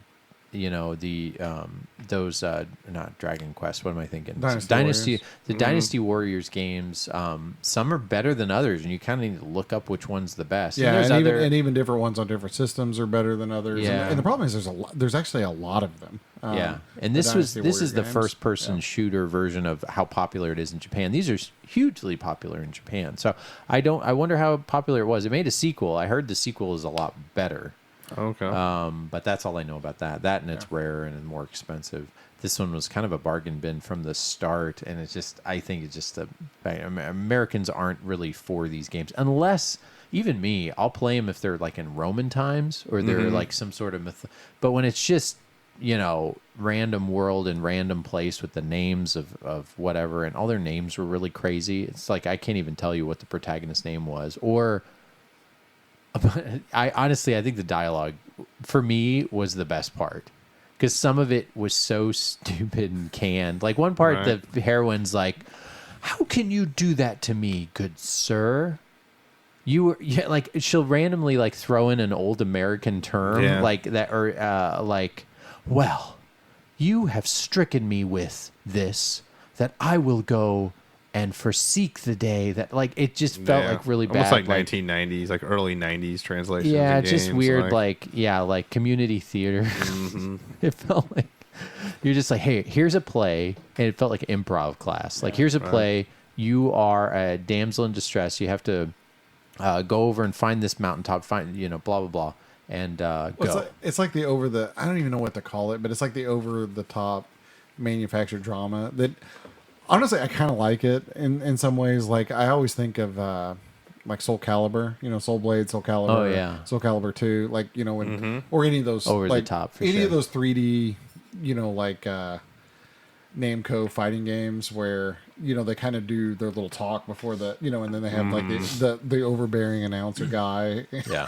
Oh yeah. I'm gonna get you this one. Yeah. This will be for the death of my brother. And so the battle continues. And it's like some guy narrating as the days of our lives or as the world. Like some old soap opera. Kind of over the top of it. Like this kind of has a little bit of that feel. Yeah. And I don't know. It is annoying, but at the same time, it's sort of like it's that thing, and it's so hokey that it's kind of charming in some way. Yeah. No, I'm with you. Yep. Yeah. Yeah. If you're a fan of this genre, go for it. If you're not, I would say avoid it. But it's also $3-4, and it looks like it. If I found it on the shelf for $3-4, I'd pick it up. If I didn't know it, now that I've played it, I won't. It would be worth this taking. game. Yeah, it would be worth taking a risk on if you just saw the cover. I think or Yeah. whatever. Yeah. Yeah. This is going next convention. Who knows when? 2021, 2022. It's going to be $2 on my table. Have at it. All you want. Baby bottles. I'm going to go 1.5. It's not broken. Everything else, I wasn't into the genre. I don't think it... well, okay, 2. I'll give it 2 baby bottles. Technically, I did like that. At least all the characters had... You could find a character you like. Unfortunately, that was like the 3rd or 4th one that I went through. But outside of that, the variation, it's not broken. I don't have a whole lot redeeming outside of... It looks like it would be a great video game book club pick based on the cover art and the name and the system it's out on. Just when you actually play it, for me, wasn't there. All right. I'll give it a 2.5. Okay. Okay. Yeah, I'm gonna go 3. Yeah, You liked it the most out of it. Well, there's something about destroying a whole bunch of people, Yeah. in a game that is very satisfying to me. let's talk the about slight that. upgrades, I don't know, like You work in retail, right? Yeah, I do. I know I do deal with a lot of customers, but like even more my type of games, which It's is the more holidays. like when they drop loot, like Diablo yeah, type yeah. things. When all those guys swarm and you destroy a whole It's just room, mindless. it is Like- satisfying Like I said, in a way. this is just one of those games that you can kind of brain off, play game. So yeah, it kind of been saying I did die a few times before I got to beat the boss, and then you go all the way back to the beginning, and it's real annoying. That's gonna drop it a little bit for me. Yep. But yeah, I'm gonna give it a 3. All right, good. All right. Good. So an average of 2.5, and Super Spy Hunter had that average of 4 baby bottles. So pick what you pick, like what you like. Those are our video game book club picks for the number 56. Hope you enjoyed it. Hey, it's me, everybody, Tim Kittro. I'm here to talk to you about Old School Gamer. Old School Gamer is the magazine for gamers. It covers arcade and retro gaming, gives you gaming history and in-depth interviews with people like me who are there, and it lets you know what conventions are happening and when. Issues come out once every other month. Plus, a website full of even more razzle-dazzle, and it's all for just $30 a year. So visit oldschoolgamer.com and subscribe now. Whoa, boom shakalaka! So guys, Yeah. there's some rumors of some new systems that are like out now or something. We talked you- about it a little bit. If you can get them, If Yeah. you can get them, it's true. they're out. Yep. So today is November the 12th of 2020, which is the day before the world ends on 11/13/2020, Friday the 13th. I know. I just realized today. Yep. Oh, and I have a dental appointment. Oh, what could go wrong? Shoot. You have a root canal. Yeah, a double root canal. Oh, guys. But so the Series X released Monday, I think, or was it Yeah. Tuesday? And PS5 released today. My Series X will be here tomorrow. Nice. Okay. So I was one of the people who bought a pre-order from Amazon, and then Amazon was like, "Oops, we sold more pre-orders than we're going to actually get of systems." And then I got an email the day of launch that said, "Well, you're not going to get one at launch, but we'll have it to you before December 31st. Yikes. No further information." And then I got an email today that said we shipped it. So I'm There expecting you it, I'm expecting it to be here tomorrow or the day after. So that's a thing. And then I tried when they pre-ordered the PS5. I get random days off during the week at times, and it's interesting because the PS5 has been the most frustrating console launch for me personally, I think, of any launch ever. Because It's not for me because I haven't pre-ordered one. correct. But go ahead. but so the But date trying to chase it, Yeah. yes, Yes. I acknowledge it. So the day that they did the pre-orders on it, I happened to be off of work. So I sat in my living room on my computer for half the day, like checking websites, trying to get it. And I could almost get it, but I think the robots or people with better internet connections would get it before me like every time. Yeah, And I think so- it is the robots, to be honest. And with so I failed like 3 or 4 times that day, and I was like, oh well, maybe I'll be able to get one on launch. And then it launched today, and then like it kind of randomly has come up a couple of places. Then Walmart had this like, we're gonna do it at like noon, 2 o'clock, like 5 o'clock, and like 8 o'clock or whatever. And Walmart sold out faster than I could hit the refresh button. Like twice I got it into my cart, but then I could never go any further. That just than makes me that. feel like it's bots. So it is. It's got to be. I mean, like one of the times, literally at like 2 p.m., I hit refresh, and it refreshed, and it was already sold out. Like it went from being there, and I was refreshing multiple times in the minute leading up to 2 o'clock. But I mean, it was gone that fast. So yeah, I think it was probably some internet bots, so I still haven't gotten a PS5. I'm not gonna pay more than retail on any of this stuff. Like I'm not gonna buy anything from a scalper, Right. Yeah, it's crazy that they're going for $1,000 or anything like online. that. I actually have a Series S sitting over here in the corner that still hasn't been opened, but that's for somebody else. So it's funny. It's kind of gone back to PS2. PS3, yeah, there was a little bit of scalping. It was so expensive anyway. PS4, they actually had a good amount at launch. There was scalping for that, but you're talking like $200. Oh yeah, it was like 100, 150, 200. This is Yeah, kind of doubling back to the PS2, and I remember PS2 being $1,800 around that's Christmas. ridiculous. Wow, yeah. Back in 2000. Yep. And this is, I don't know. Someone put up a picture of it in our little talking group Yeah, here. 1100. You saw Yeah. 1100. Yep. For the disc and like 900 for the discless. Yeah, and I guess the gosh. Series X is not currently going for as much as the PS5, but I'm happy to have the Series X because I think it's going to be the first console I own that I don't really buy much in the way of physical games for. Because my goal with it is just to do Game Pass and just keep it for Game Pass. Yeah. Yeah. And because I already have Game Pass on my PC, Yeah. and I like it for that, so I'm just going to do Game Pass on Xbox. And the only physical game I've ordered for it doesn't come out for another month. That's Cyberpunk. Cyberpunk. Okay. Yep. Yeah. Yep. And I pre-ordered that for PS4. It feels like 2-3 years ago. It should have It came out. probably was 2 or 3 2 or 3 years ago. What's crazy is, guys, the Xbox One has a Cyberpunk console, right? Oh yeah, there's a Remember? Cyberpunk version of the console. Yeah, I almost bought it. But knowing that is now basically coming out so late into the new systems coming out, it just feels like, it's so awkward. Like I feel that console is going to be worth something because, the whole idea is that was supposed to be on this gen and then maybe get remastered on the next. And they said, no, it's going to come out, for this one too. It'll have an enhanced version. Now it's basically going to be more of a PS5, Xbox Series X. God, the naming nomenclature. I know what Xbox is trying to do. They're just trying to make it sound like Xbox, but it's really hard to talk about a console and constantly say it wrong. Everybody's going to, and it's so confusing. Well, and I don't know if when the day that they did the pre-orders on the Series X, like the day that I got my Series X, one of the highest selling products on Amazon was the Xbox One X. Yeah. And its sales went up like 800% that Because day people bought because the wrong one. Yeah, Everyone because a bunch of people were cancels. confused and buying the wrong console, Which I could because see. of the, because Yeah. of, it's perfectly understandable. I mean, honestly, it really is They should perfectly have named understandable. it Scorpio. And I mean, honestly, They should have learned from the Wii and the Wii U. but even for people that know what's Right. going on, like myself, kind of, I at least I consider myself to maybe know what's going on with it. Like when it comes to if you're looking at games, like if you're looking at game covers, because everything's sort of backwards and forwards compatible, or however you want to look at it. Like games that are being released work on Xbox One, One X, but they also work on Series X and Series S. Yep. And some games are kind of upgraded and other games aren't really. And there's like this little tiny logo that's on the thing where it says, optimized for Series X or something like that. But it's actually pretty hard to figure out which games are actually have optimization for the thing. Yeah. Which I don't know if that's intentional but it seems a little squirrely to me.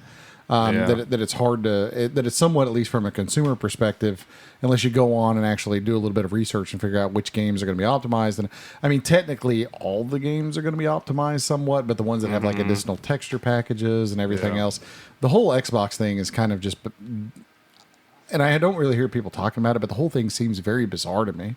Well, I was going to say, kind of tailing on your comment here about bizarreness, this whole year feels so weird and the release of these consoles, the way they're even doing reviews of this stuff, how it kind of came out slowly, and you if you notice, like all the news outlets like couldn't, and all the people who got early Xboxes were like not really giving you a full review. Well, they couldn't even show you the user interface until like a week ago. Yeah, and they couldn't really show you like how these are optimized, because everything now is about the time of like how does the old generation look, what frame rate is this stuff running at, can it go to 8K, and all this stuff that I technically don't care as much about, where I feel like we're always looking at what's the next step, and it feels like there's all this focus on stuff, and then it ends up feeling like, you know, you're just trying to grasp water with your hands. It feels so discombobulated that how everybody's had to hold things back, and now all of a sudden when there's been some PS5 like reviews, everybody's like, oh my gosh, actually now that they're letting us talk about it, it's not our worst nightmare. Everything's running really well, and it seems like PS4 games are all running like optimized, and they're all running faster, and the load times are amazing for the most part. And it's like, there's nothing technically bad about it. It just feels like with the pandemic and with the weird late release, all this pre-order stuff, I feel like maybe it's just because I'm not following it day to day. But it feels like a mid-generation refresh more than it does a new console. Yeah, and so you're following it because you're really trying to get them, and you're getting the pre-orders, which most of the time I would do, but just the way the year felt and the way the year went, I'm just, for whatever reason, not trying to get it day one. I actually am excited to get it when there's a bundle and there's a game in it, because I haven't done that for a while. And every time I get a system, I'm always like, oh, that bundle's so cool, but I already have one, and that's a really good deal. Or the colors, like I can't wait for that. We'll see if I even wait for it that long, knowing, you know, you never know what's going to happen. I just kind of felt, for me, the games, like, that's what I was going to say, is like, you know, what games are you kind of looking at that's really driving you to want to get this? Because you were kind of on the thing. So you the weren't first sure thing is, you I wanted to get it. I don't own an Xbox One. Okay. Or Xbox One S. I have no current generation Xbox. I didn't know that. Why didn't? Yeah. Did I know that? Did you I know didn't that? know. No, I assumed you did. No, I didn't. So I've been like my Xbox is my PC. That makes sense. So I have no current generation Xbox That makes sense. at all. That makes sense. So when I knew that the Series X was coming out, I just didn't buy the current generation, because it's like, well, if I just wait a little while, I've still got my PC, so I can basically play everything. Yeah. And it's better than the Xbox One X is, so I'll just wait and get it. So I'm sort of treating the Xbox like a PC that I'm going to attach to my television. Yeah. And I'll probably play. Like I said, I'll pay for Game Pass, and I'll play multi-platform games on, and some of the Xbox exclusives and so on. But I don't really have much more space for physical media, so I'll probably collect some for PS5, but Switch is more my jam right now as far as actually collecting physical stuff. So I just think it's going to be quick and convenient to have downstairs on the big TV. And right now I have an NVIDIA Shield, so I actually play my PC over the in-house wireless on my TV downstairs, and it actually works pretty well. But this will be a little bit smoother and easier to use, especially for the kids, than my current setup. So that's kind of why I'm doing it. Yeah. But as far as the actual launch lineup for the Series X, or PlayStation for that matter, there's not really any game that I'm like, oh man, I have to play that. I really want to play that. I mean, I guess if there's there was nothing really to. Well, that's what I'm saying. There's just nothing that's like that groundbreaking or anything that would make me want to spend that much money just for that game. If that makes sense. I heard Miles Morales is really good. It looks cool. Also come out for the PS4, but I heard like the PS5 version is really cool, and the system itself looks cool. Again, I'm not knocking. I'm just. I'm gonna get one eventually, but since I'm not into it, I do kind of want to like what thing is like driving you right now? Like the controller's really cool too. The controller's cool. The biggest thing, I guess, if there is a thing as far as the PS5 goes, is just the fact that to be true 4K, I guess, more or less, and it also has a 4K Blu-ray player, which I don't have one. Yeah. And so that's kind of a big upgrade. I've got a new TV, that can use the new hardware, which is one thing. And then the fact that it's going to play all my PS4 games pretty much, and also optimize them. Yeah, it's just enough of an upgrade that I can kind of be like, I'll go ahead and get that and take the next step, so to speak, in the whole thing. But I don't really view either one of these. Like I said, I view both of them actually more as a mid-cycle, sort of like I did the PS4 Pro or the Xbox One X more than I do a new console generation.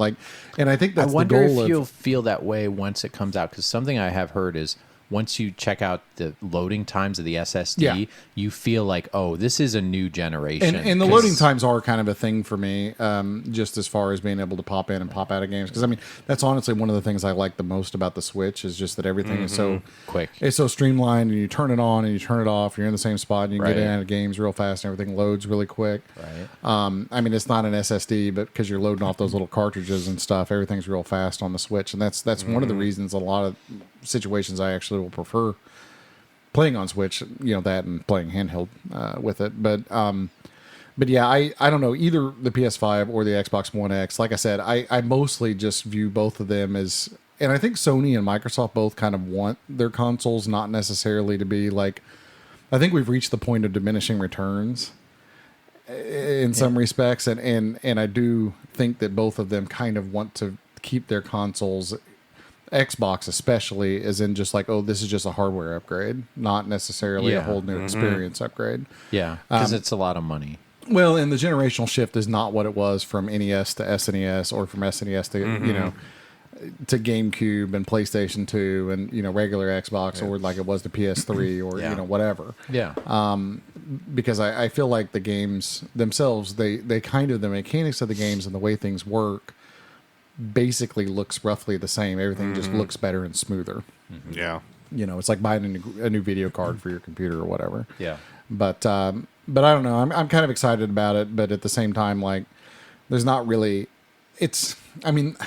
This makes me an old guy, but I always compare every console launch to when like the N64 came out, because the N64 seemed so generationally ahead of what was right before it.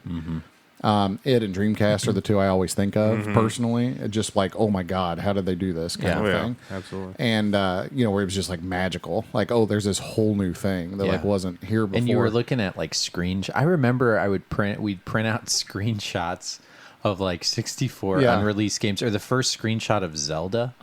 And it's so, you can't relate this to anybody. If there's kids that are listening, they or don't get people it. who are younger, like, just seeing, like, you don't understand your whole world. You don't have your phone. You don't have anything. You have Super Nintendo graphics, which, of course, now we're all nostalgic for, hold up better than 64. But from going from 2D to 3D, moving into 3D space, and it not being like a total train wreck, what's that recently? Oh yeah, the only thing I can think of it, outside of video games, it'd be like going from a Nokia, black and gray, I can play Snake on it phone, to having an iPhone 10 or something. Right. It's like oh, holy crap, this is like a whole different thing. That wasn't even here before. You know. But what's funny is you mentioned that, and it is a great point, and that is a great analogy. But I got my hair cut recently, and somebody's phone went off, and it was the terriblest phone ring. And it was what, a lot of times people cut your hair, they talk a lot. This lady wasn't talking very much. But someone else had a ringtone that was going off, and she asked me if it was me, and I was like, no. I was like, no, that's awful. And she then laughed, and we laughed a little bit. And I actually said, I kind of miss the old Arabian-themed ringtone from the Nokia. And I was thinking, like, actually, I just miss the Nokia in general. Yes, I love being able to look at my phone and look stuff up. But if something happened, and, because of the way the world is now, like, if it went away, like, I don't know, I kind of would like not having to look at my phone all the time. I kind of would like having my phone be a phone again. If they brought back the Nokia, or if my phone could just morph into a Nokia. The texting on that was pretty bad, though. Yeah, but I guess... But you know what? You still got through your day. Nah, you did. And the world didn't end. And the more information we have, the more I feel like I have too much in my head, and I can't even grasp what's going on. I don't know. Again, I'm sorry, I'm not trying to get on a side tangent about that, and I just did. But maybe you guys can relate. It's 2020. Maybe that's what it is. But like, I would, if there was a way I could just kind of go back to the old phones or something, I wouldn't be like kicking and screaming. I'd be like, There's worse things that can happen. Maybe that's because it's 2020. Yeah, I don't know. But I don't know. With the current generation, though, I just don't feel like it's as big of a game-changing generational shift. And I actually think the only real meaningful generational shift that's happened in the last 5 years or so is actually VR. Has been more of a shift in dynamics than any of the consoles. Your Quest, I feel like, if anything, that seems the most interesting. Oh, yeah. I mean, the Quest 2, because I've had it for, I don't know, around a month now or so. I got it at launch. I wish you had it in here. I would have thought to play. Oh, yeah. I should have brought it out here. No, it's okay. I didn't think of it either. But the thing is, I mean, you think about the Quest 2, and the cool thing about the Quest 2 is it's all built into one unit, so it's wireless, right? Everything's in the headset itself. Yeah. And it's actually pretty impressive for it all being in that little headset, because the headset itself weighs like just over a pound. Like it's crazy. It's real light, and it's actually lighter than the first Quest. It's lighter than... I think it's about as light as the Rift S, but you can still plug a cord into it and play your computer games, powered by your PC through it too. Cool. So I can still play Half-Life Alyx, and it has a better resolution than the Rift S or the PSVR or any of that, and the tracking's really good on it. And for regular, for most VR stuff like your Beat Sabers and all that kind of thing, it works astoundingly well, and and even the built-in sound isn't terrible, So it's really neat. So we've been playing with it a lot lately, but I actually feel like as far as the overall experience of a game, that is a much bigger change, than the current generation of consoles is. If that makes any kind of sense, it does. But no. That being said, I do view both of them as just kind of a quality of life upgrade. Yeah, and and I honestly wouldn't even been really probably trying to pre-order them, except I happen to be off of work the days that they're actually doing the order. So I'm trying to. Yeah, it's good to see that. I mean, I guess there's a lot of people out there that can't afford them, but a big thing that everybody was saying a few months before this came out was kind of like, or at least what I was hearing and the channels I listened to, is it's a lot of money. It's a new thing. Are people going to be able to afford it? Because, luckily the three of us, knock on wood, are still working. There's a lot of people that aren't. Millions and millions of people are out of work and stayed out of work, and the whole, jobs going up recently. Well, it's just people trying to get their jobs back. There's still a ton of people out of work. And seeing it sold out everywhere, at least that's some sort of hope that we're in good enough shape that we have enough people that can afford this, I guess. Right. I don't know if that's a weird way to put it, but we'll turn the corner. 2021 has to be better than 2020 for sure.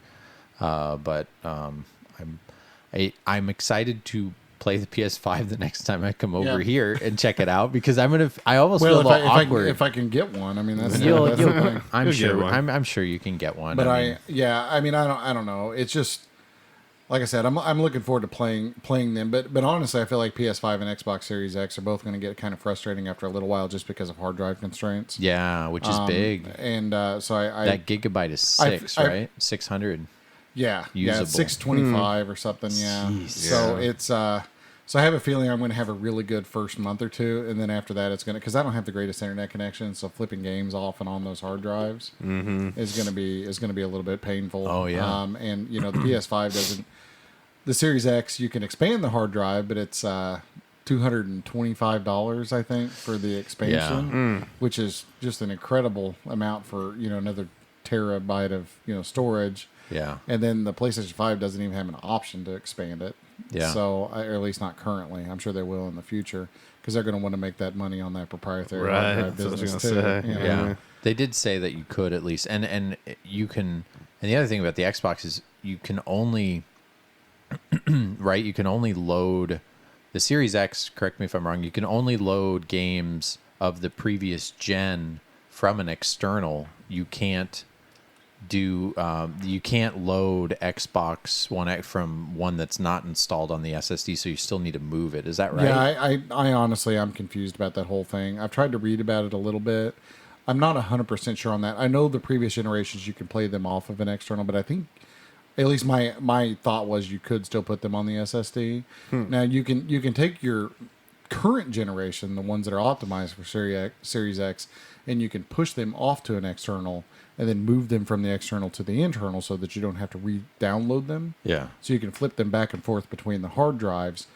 But still, with data transfer speeds and the fact that some of these games are going to be 100 gigs, like that's not a fast process at all. Well, that's like I'm going to play that tomorrow. So so Call of Duty is like 280 gigs. Yeah.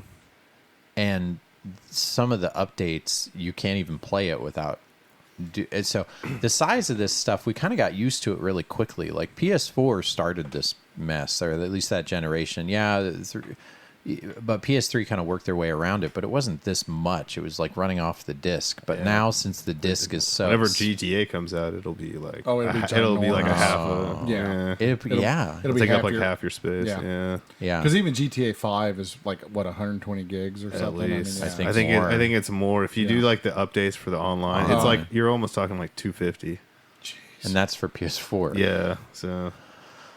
Yeah, at least from what I heard, though, the speeds right now are really good, of course, on their end, not knowing how everybody's, United States internet is not in great shape because we're so spread out, and it'll always kind of be that way until we get Google Fiber everywhere, or at least some sort of fiber. At least fiber is actually going to be the new wave for everybody. At least it kind of seems like, but it'll start in the cities, but it'll work its way everywhere else. But I like hearing the feedback of the the new DualShock being like, people are saying like, hey, this is the best controller I've ever held or felt. It looks awesome. I think it just looks cool. Totally. Yeah, I think it looks cool. It's supposed to be, that I'm kind of a sucker for, fancy controllers, with, all this haptic feedback stuff and everything else.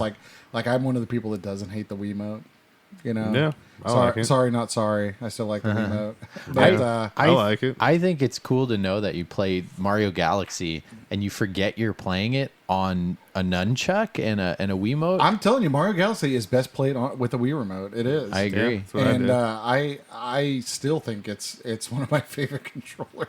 But I like the gimmicky controllers. I like weird controllers. GameCube's one of my favorite controllers. But I really like the DualShock 4. I like the Xbox controller. Yeah. But they're very traditional controllers as far as that kind of stuff goes. But the only controller I didn't like, honestly, is when you're getting down into early gen stuff like the Atari Jaguar controller or the big fat Genesis controller. Yeah, like how the hollow. Yeah. I get real crampy with the TurboGrafx too. I kind of like the TurboGrafx controller actually, but yeah, I don't know. I like all the different controllers, or a lot of different controllers for a lot of different reasons. But I don't hate on a lot of them. But yeah, the PS5 looks really gimmicky, but in a good way. Yeah, as far as the controller goes, and I do find it somewhat interesting that Xbox and PlayStation, both with regard to their controllers and the overall console themselves, they're very safe consoles. Like they're not, they add some features, but they do everything sort of in the box that was. Like they're not really breaking a lot of new ground as far as how you're going to interact with the console. Yeah.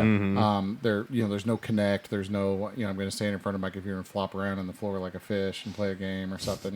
Yeah. There's not any of the screwball stuff that was going on. And it's good in a way. It's bad in a way. But most of those didn't do too well. I think. And they're like not the move and they're not fondly remembered either. Yeah. Well, even the Switch now isn't switching. Like some gimmicks stay and some don't, and most won't. And that's why I'm hoping the haptic feedback thing sticks, because it feels like something that some games will really work towards and have some cool experience, and some don't. And what we're getting at, if you guys haven't been listening, so we're being kind of vague, sorry. What Sony is really showing, what people, and I haven't held the controller and had it, but they're saying, like, if you go through a dust storm, you can feel like pebbles hitting the inside of the controller, of like the feeling of if you'd go through a sandstorm, or of like feeling wind somehow through like the controller. Raindrops or whatever. Yeah, and they're kind of saying like, hey, this is the stuff that 1-2 Switch was kind of doing when you were playing with the Switch when it first came out, except this is like a whole other level. Like, so that's neat. That's kind of something that it's interesting what a layman, like someone who's never held it, like I'd love to, or someone that's not into video games, I want to then give it to my wife and have her be like, is this like when I put some random of my friends who doesn't play video games in VR, and they went crazy, how they were either scared out of their mind and it was fun to see like their first experience, or they were just like laughing in such awe of like that funny shark underwater game thing. Like I had so many people that I would first show, it's now years ago when and people's first experience was like, it was so neat to see, Mm-hmm. But another fun thing, just kind of circling back about the video game dads, is kind of, I was thinking about when you were talking, Adam, it's kind of nostalgic. These systems are going to be kind of the ones that our kids grow up on in a way because of the age. Where all of us have young children, varying from 1 year. Oh, Daphne's birthday, happy birthday to my daughter, will be the 14th, so 2 days from now. Nice. We're having a huge party. Hundreds of people are coming over. Not at all like 3 people, and it's all virtual, which is every party we're doing now. But this is going to be their NES, huh?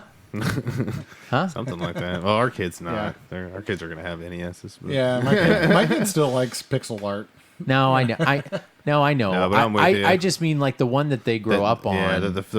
They have current system. Yeah, they have what we didn't have. We didn't have this huge library backlog growing up, but like the system that they grow up remembering, like the new game coming out or seeing on TV, a commercial. Yeah, absolutely. Although I don't know if they're using commercials anymore. Nothing is like, I feel like in the last 5 years, I have gotten so old and things have changed so much. It went from a funny little haha thing, get off my lawn, but like my kid, what a commercial is. He knows when an ad is coming up on like the Google Fiber. He can ask the little Google thing in the morning to like play different types of music. And I'm like, gosh, you have no idea how good you have it. No, I know. That's what I always tell my son is, I always say, when I was a kid, we didn't have tablets. We didn't have the internet. We didn't have Alexa. You had to wait for your show to come on TV. Yeah, we had you to wait looked at for a the clock. Show. Yeah, we couldn't just on-demand everything we wanted to do. And he just looks at me like I'm some dinosaur, trying to tell him this.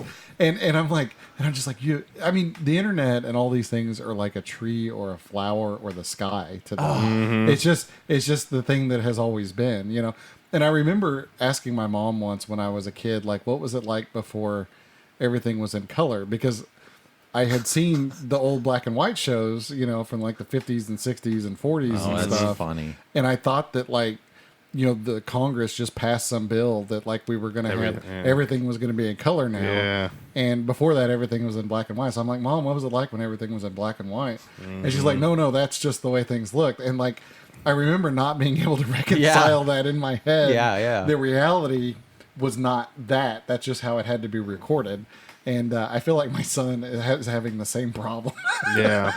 Just in a different way when I'm trying to explain what things were like before the internet. I can remember being really young and asking my dad about like refrigerators, like and talking to my grandpa, and he's like, yeah, we had an Iceman. And I was like, I was like, what do you mean an Iceman? He's like, you didn't have refrigerators. And he's like, well, we kind of did. He's like, but you just put a big block of ice in it and it cooled everything off. And I was like, that was it. He's like, yeah, that wasn't a thing. He's like, refrigeration. He's like, when I was like real young, he's like, no, we had an Iceman come. It's like the milkman. And like, that's kind of dead almost now too. I wonder if like young kids, if you say like milkman, when I was young enough, there were still lots of references to it, but I wonder if there is now. Well, that's what I'm saying. Like, your ice thing is still crazy to me because we're kids of the 80s. I didn't know. But now our kids telling them that, is it going to be like is... them saying, like, you're just talking caveman stuff? What? Yeah. With ice? But then if you go back farther, it's horse and pony, and our great-great-grandparents or whatever didn't have cars. Yeah. So I guess it's going to be like that, where they're like, oh, that's interesting, I don't care, and go back to my transplant brain device where everything looks like Iron Man. I mean, TV's augmented reality. I didn't even realize the new Mercedes cars. I think AR is really cool. The new Mercedes actually have AR that is beamed on the head shield. It's only in Germany right now, but it's here, and I didn't realize how good it looked. You literally, it's legit AR telling you when it's coming closer. It points the arrows at the streets where you should turn and all that. Oh, but really? not just a heads-up display. They've had that. The other one is like, it's a heads-up display, but it looks like Iron Man, and it's real now, and it's out there. And some of them have it just in the for a while navigation until Jarvis gets infiltrated by Ultron. And he turns into Ultron, and then we're all screwed. It's just interesting. Like, are we gonna, like, I'm still looking at this kind of like old man, like kids these days, but our kids are not gonna be able to read a clock, can't do cursive, can't follow a map, and I'm like, they're going to be zombies, but also, are we that much better because we know how to do all that No, stuff? one of the greatest things about technology, though, is I don't know. Yeah. I don't know if there's an answer to that question. There's these nerds, in a cave somewhere that make all these awesome new pieces of technology. Like, look at this, you can have the world at your fingertips. All of humankind's knowledge is a few finger strokes away, and everything else. And then 90% of it ends up just being guys getting hit in the nuts on YouTube. Yeah. Yep. I mean, it always devolves to the lowest common denominator, among everything. It feels like the world is going to crap, and I saw this funny, cool thing about that, like people making this awesome telescope that's going to see farther than anywhere. And they're spending years making the mirrors that can be on this hill, and how it has to come down to the nanometer, and all this science and technology that people are doing in the background that isn't interesting to most people. Yeah. I was all about that Mars landing where they picked up stuff. Yeah. A few weeks ago, I thought that was really cool. There was how we got that there and did all that. It's crazy. Bithead had a great comment not long ago where he was like, I didn't see. I need to catch up on Bithead. I know that the world is doomed because I was watching the. So you guys have heard of the Falcon Heavy, right? Where it's the big rocket that SpaceX made. I know what you're talking about now. It's the big rocket that goes up into. It's the one that they want to take to the moon and all this kind of stuff. But this rocket, on the space shuttle, it would take off and the boosters would, break off, fall in the ocean. Sure. And then the big tank would burn up or something. Yeah. And then the space shuttle goes up and so on. But this thing, the boosters come off and then the boosters come back. Yep. And they fly vertically. Yeah. Like pencils. Yeah. And then they land back up vertically. Mm-hmm. So that's the Falcon Heavy rocket. Yeah. So he's describing how he's watching this Falcon Heavy rocket, on YouTube. And I actually watched the same video on YouTube at the same time live because it's awe-inspiring. You're shooting this thing that's full of it's a giant bomb, and you're shooting it up into the air and then landing it vertically again. And just the math and the physics and all the know-how it would take to be able to do that. And he was like, the way I know that we're doomed as a culture is I looked at the views for that video, and it was something like 500,000 views. And on the same day, there was a video released showing the ankle of Khloe Kardashian's kid on an ultrasound or something. Yeah. And it had 30 million views. Yeah. No, for sure. And he was like, that is all you need to know about where we are. Yeah. Yeah, I totally agree with that. And I do feel like it's a phase, but I see that a lot too. Even the gaming channels that, I don't know if you guys see Cannot Be Tamed, or it's just, she's good. She's a female that does all these great reviews, but they're so good and so thoughtful. And everybody in a collector circle is subscribed to her, and she has 50,000 subs. And I want to say everybody who's anybody in our collector groups subs to her, but it's just,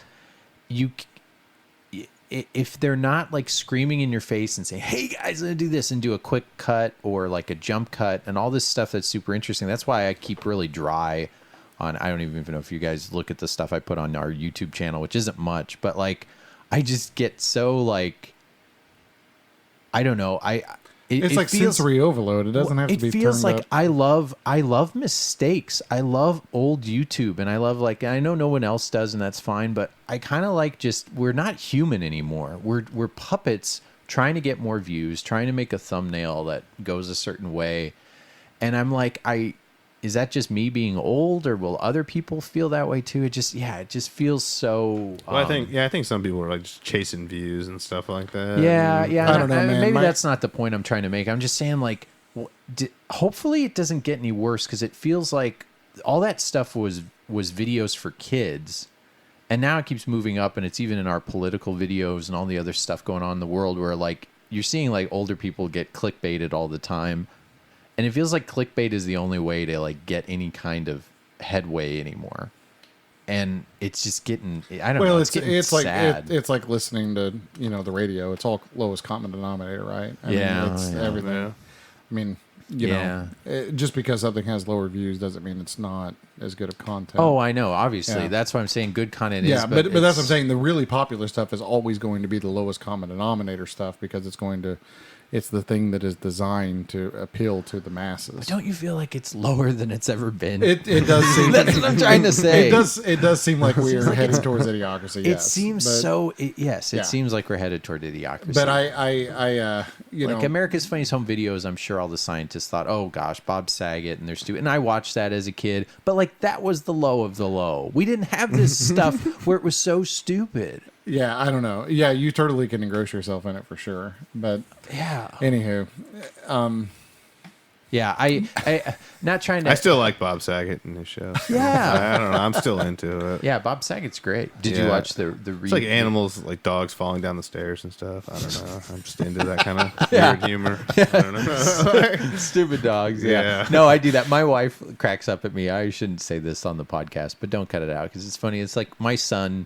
He's 6 inches from the ground, so when he falls, it's not a big deal. Like us, where like if we fall, and kids are also like floppy and soft, and we're old and brittle. But he's getting to be, he's losing his baby fat. He's looking like a boy, and he's grown up so fast. It makes me sad and wants to freeze time. But like every once in a while, when he falls or something, my wife's just so upset at me because she's like, "Don't laugh at him when he's falling." I'm like, it's partially because if I laugh and make it lighthearted, he doesn't have that weird space-time continuum where he realizes he's not hurt, but he knows he should. But he knows he should cry, and then he starts to cry.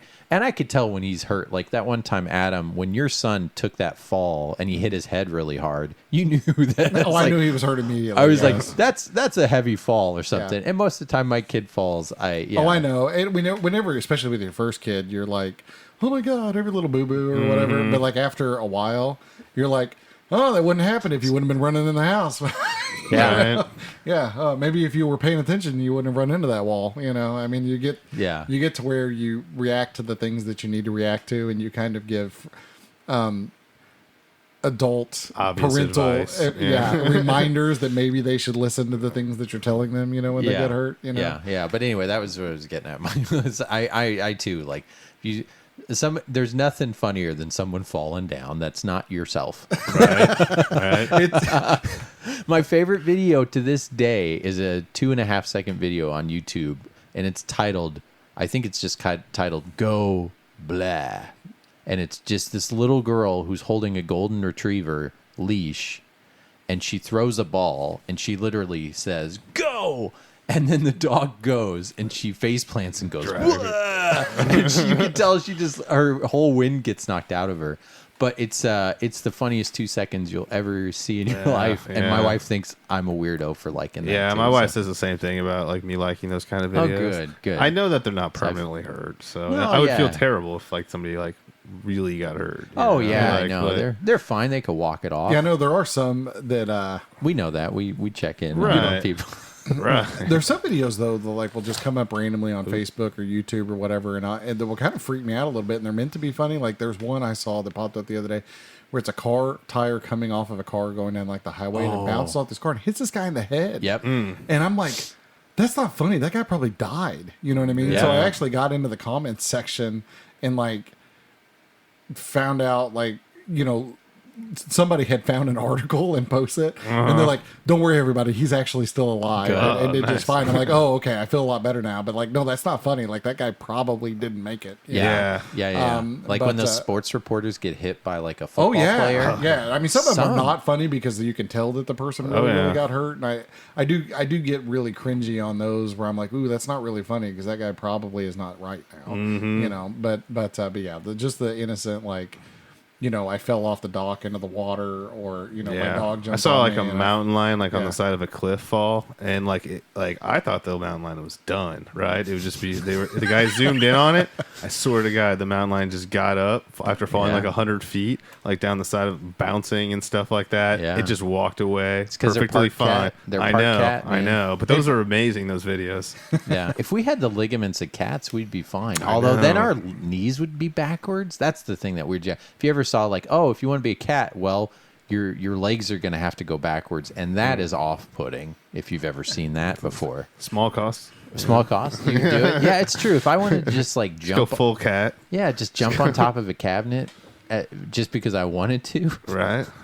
And then just meow in your face and eat a lot of poultry and fish. Yeah, it's not bad. Yeah. All right. And really weird. Yeah. Tangent. All right. Do you guys want to go into our handheld holla? Yeah. Are we at that time? Yeah, I'd say that's a good idea. All right. So, it's that time again. What time is it? It's time for our handheld holla.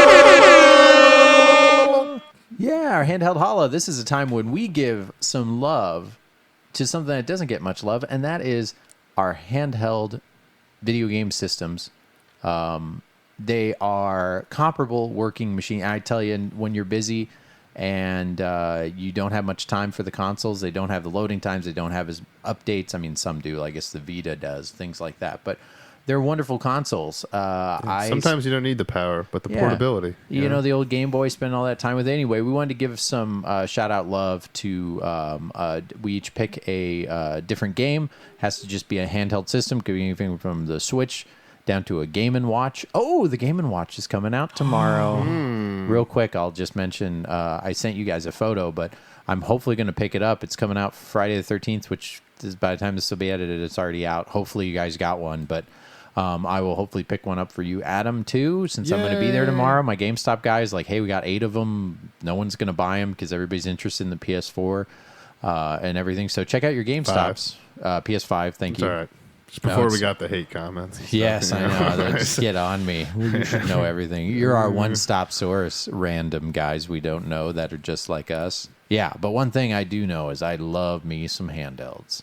And it can be in the top 15%. Doesn't really matter. Just quick little tidbit about why we picked the game. That's it. Easy segment. Not much to talk about. Who wants to go first? Who wants to go first?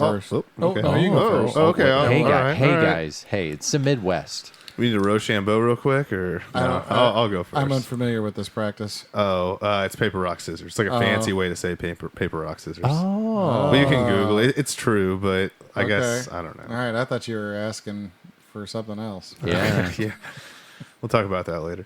But my handheld holler is a Switch game called Legendary Fishing. Not the most popular game, but I was able to pick it up on clearance at Walmart. Is your name also Shane? Yeah, me and Shane, we're the same mind. He's a medium right now. You tell me you see a Switch game at Walmart for $5 and you're not picking it up. I mean, come on, just about most listeners would. So, especially if they didn't have it. So, and it's a fishing game, so it kind of lended itself. I played it a little bit. It actually works pretty well. The mechanics, like on reeling it in, feels good.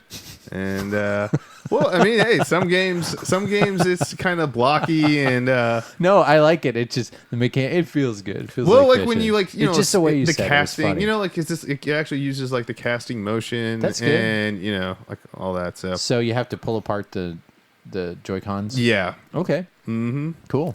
So yeah, that was my game. Gives you a little feedback. Cool. Fishing and a lot. Yeah, it's made by Ubisoft. Less dirty. Oh, okay. Yeah. Interesting. I mean, just to throw that out there. They throw out some little games here and there. Yeah. Okay. And it's worth $5. I yeah, guess. it's worth about $5.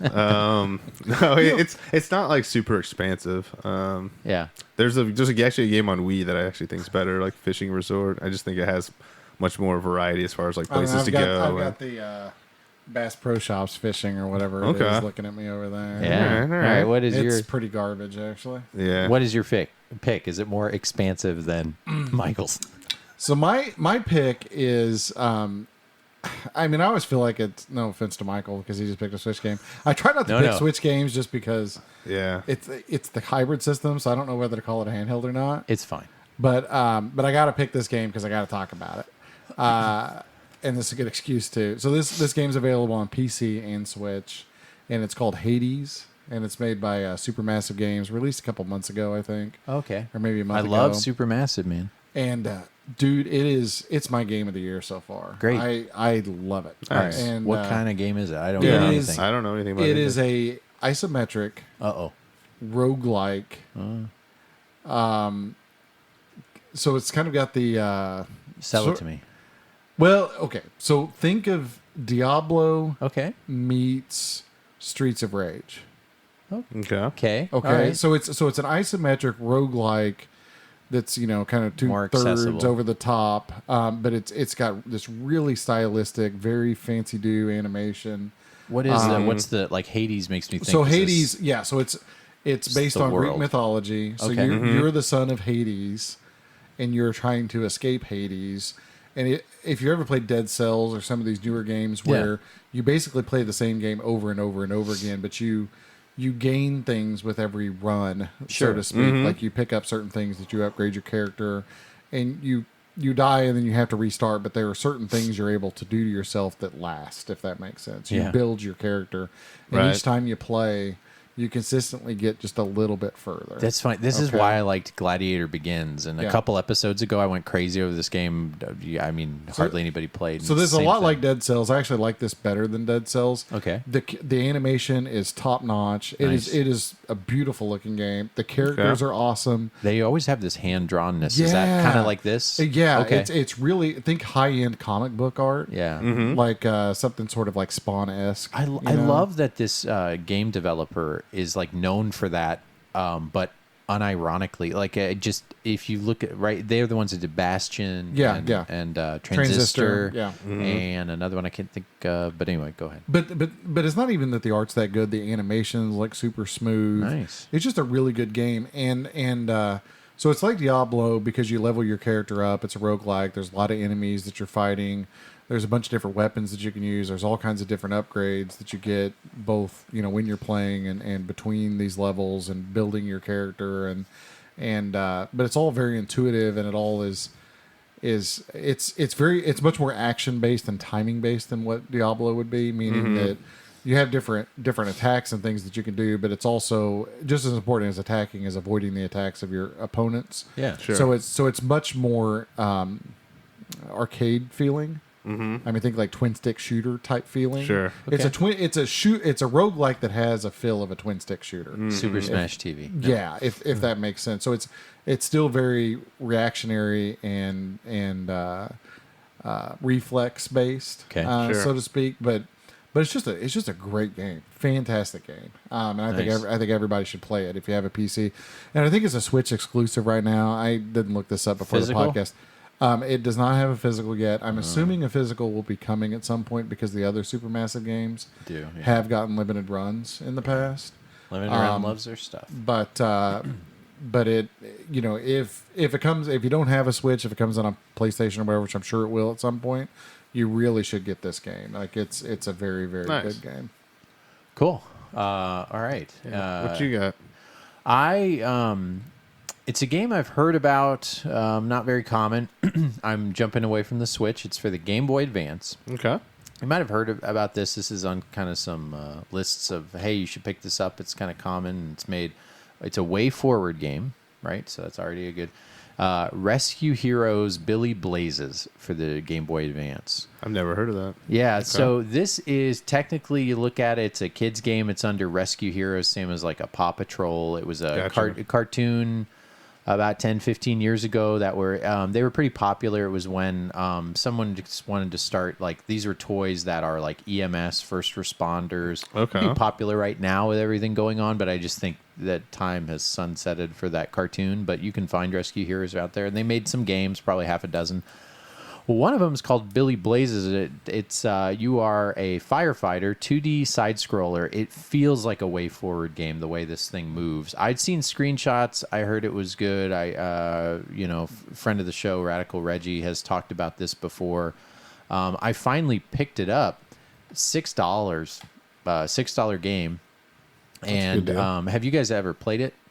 I have not. No, I've seen video of it. I've seen it, and I thought, it's interesting. It actually lives up to the hype to the point where I'm putting it here on the Handheld Holla, because initially I was like, enough people know about it, but maybe if you hadn't. No. So you are putting out fires, and you're rescuing people, going from left to right, and this is one of those where you are kind of like McDonald Land, like find the thing, rescue all the people before you can move on to the next place. But the layout, the music, the graphics, the animation are really top notch. And what I didn't realize is I just love, like, WayForward always gets the size right depending on the screen. Like, there's so much, not enough emphasis is put on the fact of if you have a platformer and the sizing isn't right, and how you're moving in space and how much you can see, like Rayman is a great example of doing it right, where like the movement of the character mixed with the size in relation to the size of the screen and the how fast it scrolls and things like that is just so important. As important as like the gameplay. But what's neat is from the get-go you have 4 different weapons you can use, and they're all like rescue weapons. One of them's a ladder, and I've never in a game it's so funny. You know how you can't quite jump and reach something, and you can't like jump up to the next level? You can just hit R1, and he'll break out a ladder and climb the ladder in midair. And then if you're by something you can jump up, you can jump to the next level. And you also have obviously a hose that's water, a la like Super Mario Sunshine, where you can like shoot stuff out. And then you have a hatchet that'll break things. So it's kind of like, I don't know, it's like the new Shantae games or something like that, but like actually more masculine in terms of like it's kind of fun to break stuff and put out fires. And I thought it would be a little one note from even hearing it's like good. I'm like, it's way forward, it'll be all right. But actually having a ton of fun with it. And the fact that you can you have to be pretty smart. It's not really, I think kids could get stuck on it pretty easily. But yeah, the feel of it, the jumping, everything, that's, if you can find it, it's still right now just like a $6-7 game. I put in the top 20 of the GBAs. I liked it that much. I really liked it. So Rescue Heroes, Billy Blazes. Check it out. It looks like it's a kids game, but boy, if your kids are into firefighters and firefighting stuff and fire engines, like there's not really much to play. There's firefighter simulation games, which I'm not into. I don't know if they're any good. It's a simulation game. But this is one where it's like it's a cool firefighting game, which seem to be few and far between. So that's our handheld holo picks this episode. Rescue Heroes, Billy Blazes for the Game Boy Advance, Hades for the Switch, and also for the Switch, Fishing, but it's legendary, are our handheld holo picks for this episode. Groovy! All right, what we've been picking up, what we're planning for, it's Christmas time. Christmas is coming up, and now my oldest, which is still 3, it's really fun to, Adam, you're probably more, since we share, Michael and I's kids are around the same age. Adam, obviously Grayson's a little bit older. This is the first year where Christmas and Santa and everything is kind of like a fun thing now, and telling them like, well, we better ask for Santa for Christmas and things like that. And we put up the tree. We already put up the tree. You got a big tree, don't you? We do have a big tree. Yeah. Nice. Yeah. If I remember. Yeah. Yeah. We have a large living room that's really tall spaces, so we got a nice big tree, and that is always fun to put up. But whatever. I know, Adam, you helped me with it last year. Yeah, I've been there for the Christmas tree putting up at Benjamin's. Yep. But now I've actually like figured out I'm just putting it together on its side and walking it up and not caring that it's like gets sideways. But I did have to do a ladder to put all this stuff up. But it made it all worth it because. I already put up Christmas lights. I'm the first on my block to put up Christmas lights this year just because the kids love it. It is such a great excuse. Like the joy and his face lighting up. And this is a year where I don't see his face light up a ton because we're not doing a lot of fun experiences. Sure. I'm counting on Christmas being a magical time. I'm already playing Christmas music in the dang house and just getting into that stuff. And luckily Santa and all the avenues that Santa might use, like Amazon, and if he's stuck in the pandemic too, that's all working, and all that is up and raring to go. My son wants a firefighter outfit, unironically, just coincidentally with my handheld holo pick. I picked up the Dragon's Lair for myself. That was my Christmas present to myself, I guess. I kickstarted from what is Retrocade? Yes, Retrocade. Yeah. They make those little kind of, what is it, 1/16 scale or something, where they're kind of big. They're like 9 inches big. I pulled out before you were here. Sorry. The arcade. You pulled out the arcade machine. I pulled out just leave it in. It was just funny. You pulled out the arcade kids machine. won't get it. Yeah. It was the arcade It's machine. about 9 inches big. I pulled it out before you got here, Michael. It's in the box over here. But Adam saw it and he was impressed. And he initially thought this might be, I'll break the damn thing. Dang it! Let me tell everybody about your Dragon's Quest thing. Dragon's Lair. Yeah. Dragon's Lair. Oh, sorry guys, wheels are falling off. Benjamin, the wheels are falling off. Everybody's getting punchy. No, but it's this little to scale arcade that plays Dragon's Lair, and it's got a little Laserdisc player inside of it. Yeah. A little tiny replica Laserdisc player. It's got all the buttons on it. Yeah. And it's just as hard as the original. Dragon Slayer. We can't get away from the. I know, but I it's know. fine. It's still kids. I feel like kids don't Michael know what we're Scott talking trying about. not to say that's what she said. But anyway, it's awesome. Dragon's Lair back in the day, if you ever saw it, I know Jason Metal Jesus just did a review video on it. So if what we're talking about, you can look at Metal Jesus' recent review.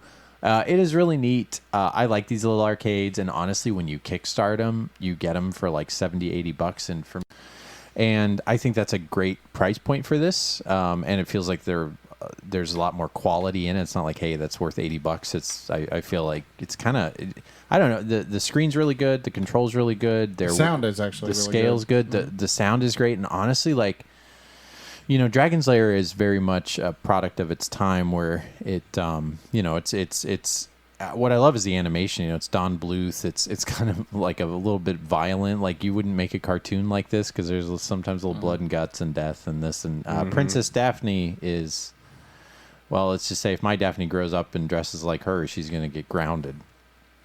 I didn't get a joke. I didn't get a laugh from you. Okay, thank you. I think it's all right. Well, yeah. Sorry. Billy Blazes. Okay. So, anyway, I like that. Small size is great for an arcade, because really the real things are heavier than heck, and if it plays just like in something cool where you can show your kids, I don't know. I really like it. I really am a fan of all their stuff that they make. Retrocade, new art and age amusement or something like that. Yeah, something You like that. just look them up. You can find them on the internet pretty well. If they send me a free copy, I'll get their name right. That's for sure. Oh, and don't forget about our sponsor. It was one of our segments earlier. We kind of forgot to mention, but Old School Gamer Magazine. Give them some love. What about you guys? What have you been prepping for the holiday season? Picked up anything? I've just been playing some Vita. Not worth talking about now. I'll talk about it next time, like kind of what we're playing. Haven't had much. Oh, sorry. One thing I did pick up, I would have forgotten about, and I want to say it just so you guys can. Have you ever played Sayonara Wild Hearts? No. Okay, it is a game that is on the Switch now. You can download it really cheap. Yeah, it's the IM 8-bit release. Yes, yeah, and they make a PS4 version of it. And Sayonara Wild Hearts, I had heard this is a music rhythm game, and I'm always a sucker for a good music rhythm game. And one that's simple, because like Patapon, where you just kind of use the same button over and over, and you hit things to a beat, and like God, I love Patapon. and It's like my favorite game. Yeah, and like Bust a Groove. Yeah. This is like Parappa the Rapper meets Rez. Okay. It's oh gosh, it's really good. It meets Journey, and it's like if Journey and Rez had a really like hipster baby. But one that's cool, that like changes your tire, not like serves you coffee. What?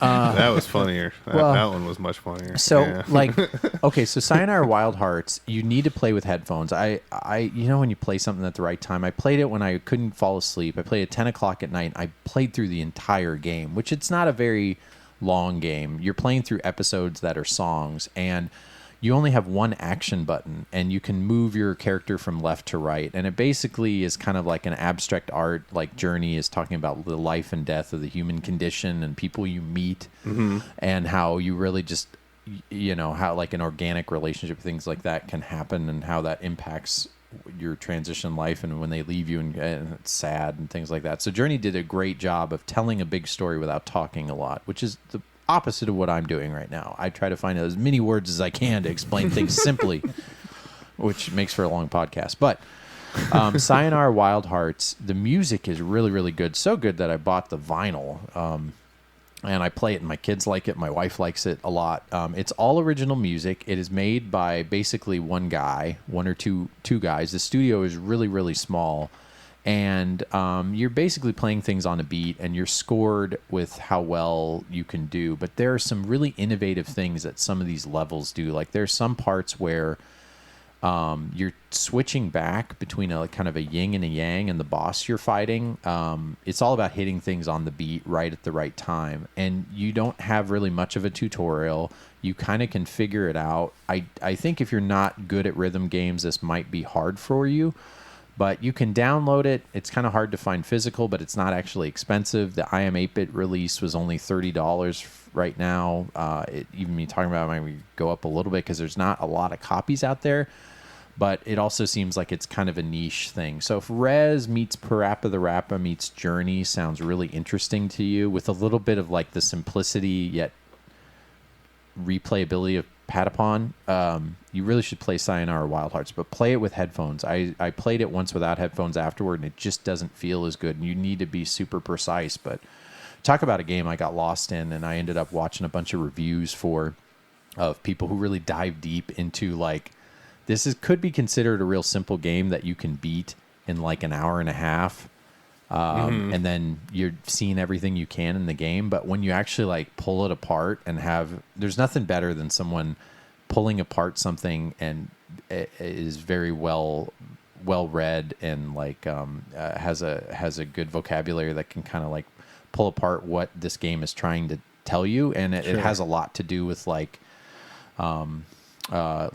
anxiety of like breaking out of your shell. Maybe it's just because it's a pandemic, but it really tries to try to kind of like explain like loneliness when you're first on your own. I think the whole idea of this game is like you're on your own, you don't have much money, college is over, you don't have anybody paying your bills anymore, and you have to go through life, and there's all these people and all these things that can kind of get you off course. But if you stay doing what you're supposed to be doing, you can get to the finish line. It's really hard to describe this game. Like I said, if you look up reviews for it, like in-depth reviews about how great the game is, it makes you just, makes you really, really like it. It's definitely probably in I don't know. We need to come up with like a top 30 of like our favorites, because I keep saying like recently there's like, gosh, this would be in my top favorite all time, but like I think top 50. Mentioning again that other YouTube channel that probably Cannot Be Tamed did a top 50 greatest games, and the 50 greatest games were just covering so many different genres. I feel like that's what would happen. Maybe someday we can do that, where we like write down our top 50 and go through 5 at a time per episode or something like that. I don't know if that's just a pipe dream, but that would be kind of fun. Because that would be fun. I think this game, I put it up there with Journey and Rez and the rest of them. Tons of fun. So I will stop hogging the mic. Check it out. Sayonara Wild Hearts. Wear it with headphones.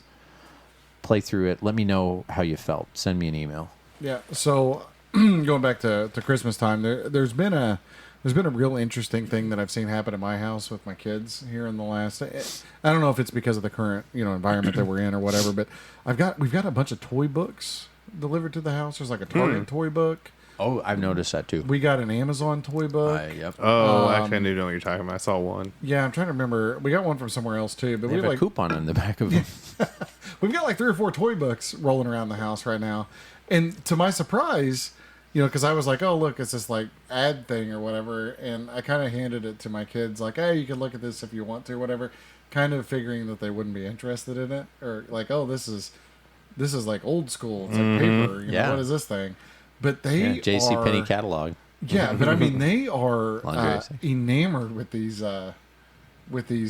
toy books. Yeah. And it reminds me so much of what happened back when I was a kid, because we got, JCPenney catalog, Sears catalog, Toys R Us catalog, all those things, and you get them. And I remember just looking through them over and over and over again at the same games that were for sale, same systems. And I always give it back to my mom with like 9,000 things circled that there was no way I was ever going to get, And my kids are doing like all of the exact same stuff right now with these toy books. That's cool. And my 2.5-year-old is she'll sit on my lap and she'll get a toy book, come sit on my lap, and she'll go, Dad, and then she'll point at it, and if I'm like watching TV or doing something else, she'll physically grab my chin. She'll like reach behind her, grab my chin, and then pull my head towards the book so that she can dropping hints. Yeah, I mean, she's real subtle about it, but she'll pointing her finger at all these things she wants, and she'll be Pokemon, and this is That's good, yeah. Princess, and this is blah blah blah. But but it's been real funny watching them go through these toy books, because that I don't feel like was a thing at all before this year. Yeah, they were a little. I don't think as common, but I agree. I feel like there's been more recently, and honestly, I've liked flipping through them too. Yeah, no, I mean, I kind of look at it with them a little bit, and yeah, it's been kind of fun. I mean, as far as Christmas goes, I'm not really sure exactly what we're gonna do at the house. I mean, I guess we'll have a new console or two, and so Christmas will probably entail games for those, I would imagine. Yeah. But my son's mostly into cars now. Like we do the movie or no, like Hot Wheels. Okay. Cars. My kids like those a lot. Yeah, we got the big dumb Ultimate Garage thing. Oh, okay. that we just built. He was way into Legos, and we were building Legos like nonstop for a few months, and he's kind of burnt out on Legos a little bit. And now we're doing cars, but we got cars the are cool, man. I have good memories playing with like Hot Wheels and going down ramps and stuff. So I got the I pre-ordered that Mario Kart home circuit. I've seen that on a few months ago when they first. That's great. And so we've been playing that in my house, and it is. I don't know what everybody else thinks about it. I think it's the coolest thing ever. Yeah, from what I saw online, it looked really cool. It just looks awesome. It's the car itself. If you just look at the car driving across the floor, it's actually really slow, and it doesn't really move very fast. But it does turn tight corners. But when you're on the tablet and you're seeing through the little camera that's like down on the floor level, it looks like it's going a million miles an hour. Yeah. But you look over at it and it's like walking speed, if even that. But I heard it can go faster though. Were you on can, the high? and you can get mushrooms, and it'll speed up when you hit the mushrooms. But I heard that there is another region that you can unlock like a 200 mode, but it's not in America yet. So it's like there's a speed that's locked in our region. It actually goes fast enough, I think, for the kids right now. The way that I it just is. thought that was interesting. But it's been fun because we have a cat, and we have a dog, and then we have two kids. So my son will be playing it. And the 2.5-year-old's like chasing it around, and the cat's trying to get it, and the dog's getting in the way. Yeah. And he set up a course. Can you record any of it? Not in an easy. I guess I could off the television somehow, because you can play it with the switch on the TV. I feel like that would be amazing. Can you imagine 15 years from now him looking back at like the old house playing old? I think a record feature would be awesome. But it nostalgia would be it would be neat if you could. But I'd have to be on a secondary device, a capture device of some sort to do it. But it's been neat because he's been. You take these gates. There's like 4 gates, and you make your own course, and you drive the course, and then the system stores where the car is all the way around the course, and stores it in memory, and then you run races around it in augmented reality, essentially. Yep. But he was running courses today, underneath the couches and underneath the furniture and all kinds of stuff downstairs. It's just been a lot of fun. Awesome. So simple little thing. He should have mentioned it when he was on the podcast. Well, He kept that hidden. But I don't know. It's not terribly expensive. And I don't even know if it's sold out or if it'll be sold out around Christmas. But I bet it will. Yeah. There's a Mario version and a Luigi version. I only have the Mario version. Okay. But Shane has the Luigi version. So when we were together on Halloween, I didn't mention this earlier, but his daughter, Lexi and Grayson raced. Oh, cool! With their cars together. 'Cause she is Luigi, and so it's been kind of a fun little thing. Nice. Awesome, cool, and no lag really. And no, like I said, I think it works really well. Good. I don't like I said, I don't know how it's reviewed or what other people think about it, and it is a simple thing. But the problem with, I think I saw maybe a negative review on it or something. House space. If you can, if you have house space or have shag carpet, you're going to have a little bit of trouble. But it drives over regular carpet okay. And I think shag carpet, Michael, won't work at your house. It's like a 70s den. The big thing is though, is if I'm thinking. You look at it from the standpoint of like a 30-something person versus what it is like to a little kid. Yeah, it's like the coolest little kid's toy ever. I think I just think can't it imagine is. a cooler kid's My toy. mom would have gotten that for me for sure growing up like that, and I would have been all about it too. So it's good that they have that, knowing that like I don't know, the PS5 and all the other stuff isn't really kid based. No, it's new not. system, It's not for like them. Nintendo 64. And no like I one's said, gonna be like PS5. Yeah, Grayson, it's not nearly as jonesed up for PlayStation, the new PlayStation and Xbox as he was for like Oculus or, if there's a new tablet of some sort Yeah. coming Right. out, or something else, Yeah. it'd be more about that, I'm sure. But anyhow, you got any plans for the holidays, Michael? Nothing really planned. And kind of haven't been doing a whole lot like everyone else. We did for video game wise, we did actually. I watched the movie Aladdin with my son, and he really liked it. The live actually. action one? Nay, the animation one. The real one. The real one, good the one. OG. Yeah. And he really liked it. And then actually, I started playing in the basement like Aladdin on Sega with him. And he thought that was really cool. It's a great game. Just like that, he could actually move the character around and actually play as Aladdin. Yeah. So I've been doing that a little Do bit. you trust me? Wait, what did you say? It's like kind of ham-fisted when you look back at it now. It's kind of, but boy, I think Aladdin was great. Gosh. Yeah, great it's stuff. one of my favorite Good Disney music. movies for sure. Yeah, probably my favorite music. Yeah, my kids were watching the live action one like a week ago or whatever. Yeah, it's okay. It's not terrible. It just you can't remake it without Robin Williams. Yeah, the Yeah. lack of Robin Williams really hurts it. At least it's not as, I don't know. The Lion King remake seems super pointless, but yeah, I don't know. That's the new thing, so people they keep doing it, so people are buying them and watching them, I guess. So Yeah, I would have I preferred them love to the make like a original. new animation one. I thought that would have been kinda Yeah. cool. Oh yeah. I mean, just a different thing because they always do the live action now. And I think those are a Yeah. little bit tough, but Yeah, it's hard to mess with a classic though. It's true. People will Well, be but just the upset. thing is, I feel like they're remaking the live action ones for the adults more than they are the kids. That's because true. my kids would still rather look at animation. That's what I was thinking. Yeah. than Like, look at live action stories. my kids, at their age, they do too. Yeah, my son's still into Moana. He wants Santa to bring him a Maui fish hook.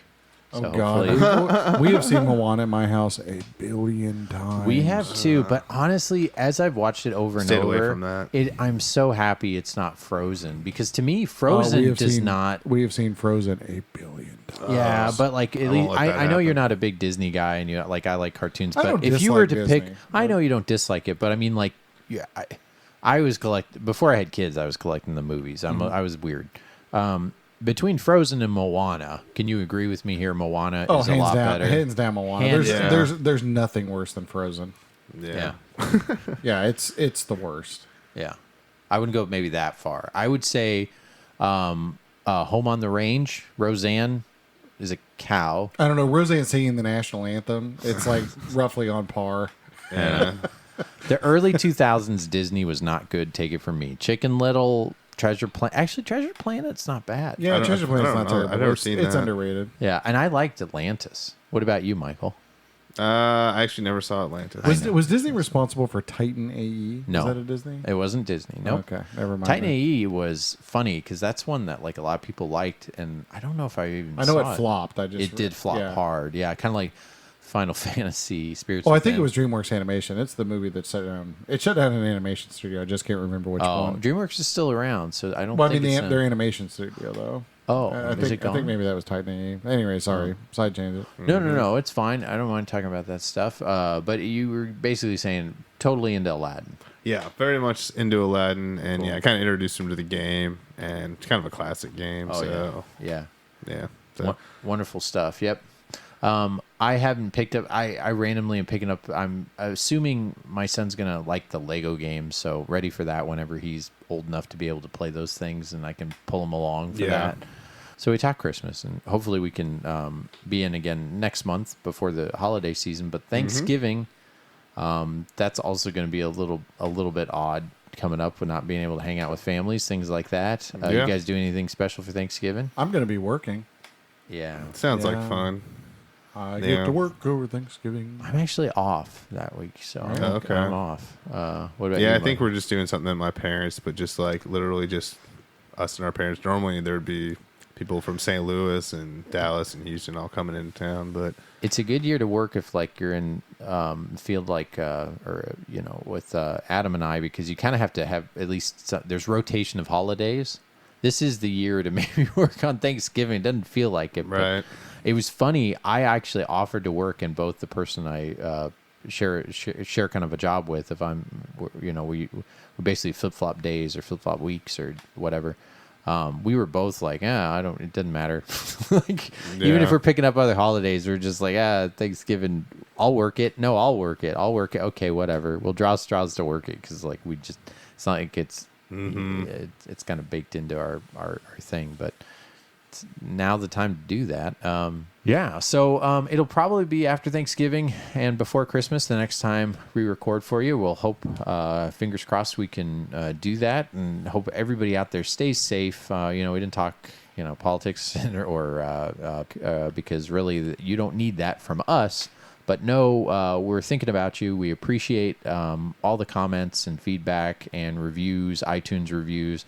We're a small operation, and we always appreciate hearing from our listeners. Also know that if it takes us a while to mail you back, we will do it eventually. If you email us if you do a review. We'll read reviews next time, good or bad, but we like those 5-star reviews on iTunes. They help us get seen, especially with us not uploading in a regular interval due to #2020. And MySpace. Definitely our MySpace page. Yeah, our MySpace is doing okay. It's getting a so little... we need people to go on there and really leave us a nice review. Yeah. And tell us lacking. Tell us how much you love that when you click on the page, immediately the music starts instead of you hitting the play button. We made that choice for you. And know that it takes a little longer to load because the background is fully glitter. But we really liked messing with HTML and putting in that code and working hard for you guys. Our page hits aren't very high, but we do have a counter in the bottom. Mm-hmm. We might change the font of our counter. I wonder if my MySpace page still exists somewhere. Yeah. If it does, tomorrow I'll make one for us. Gosh.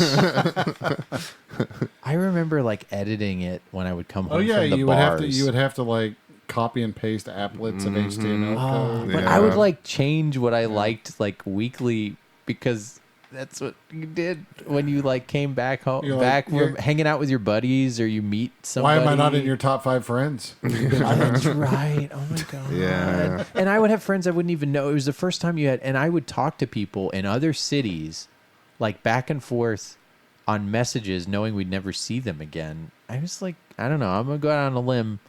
Even though everybody's friend was Tom, I think MySpace was better than Facebook. It would be if it was still around. Yeah. I'm saying it actually still is. Facebook. I like Facebook. Facebook 3 years ago is so much better than Facebook is now. This is my conversation earlier that no one jumped on about the phones. I want my Nokia phone back.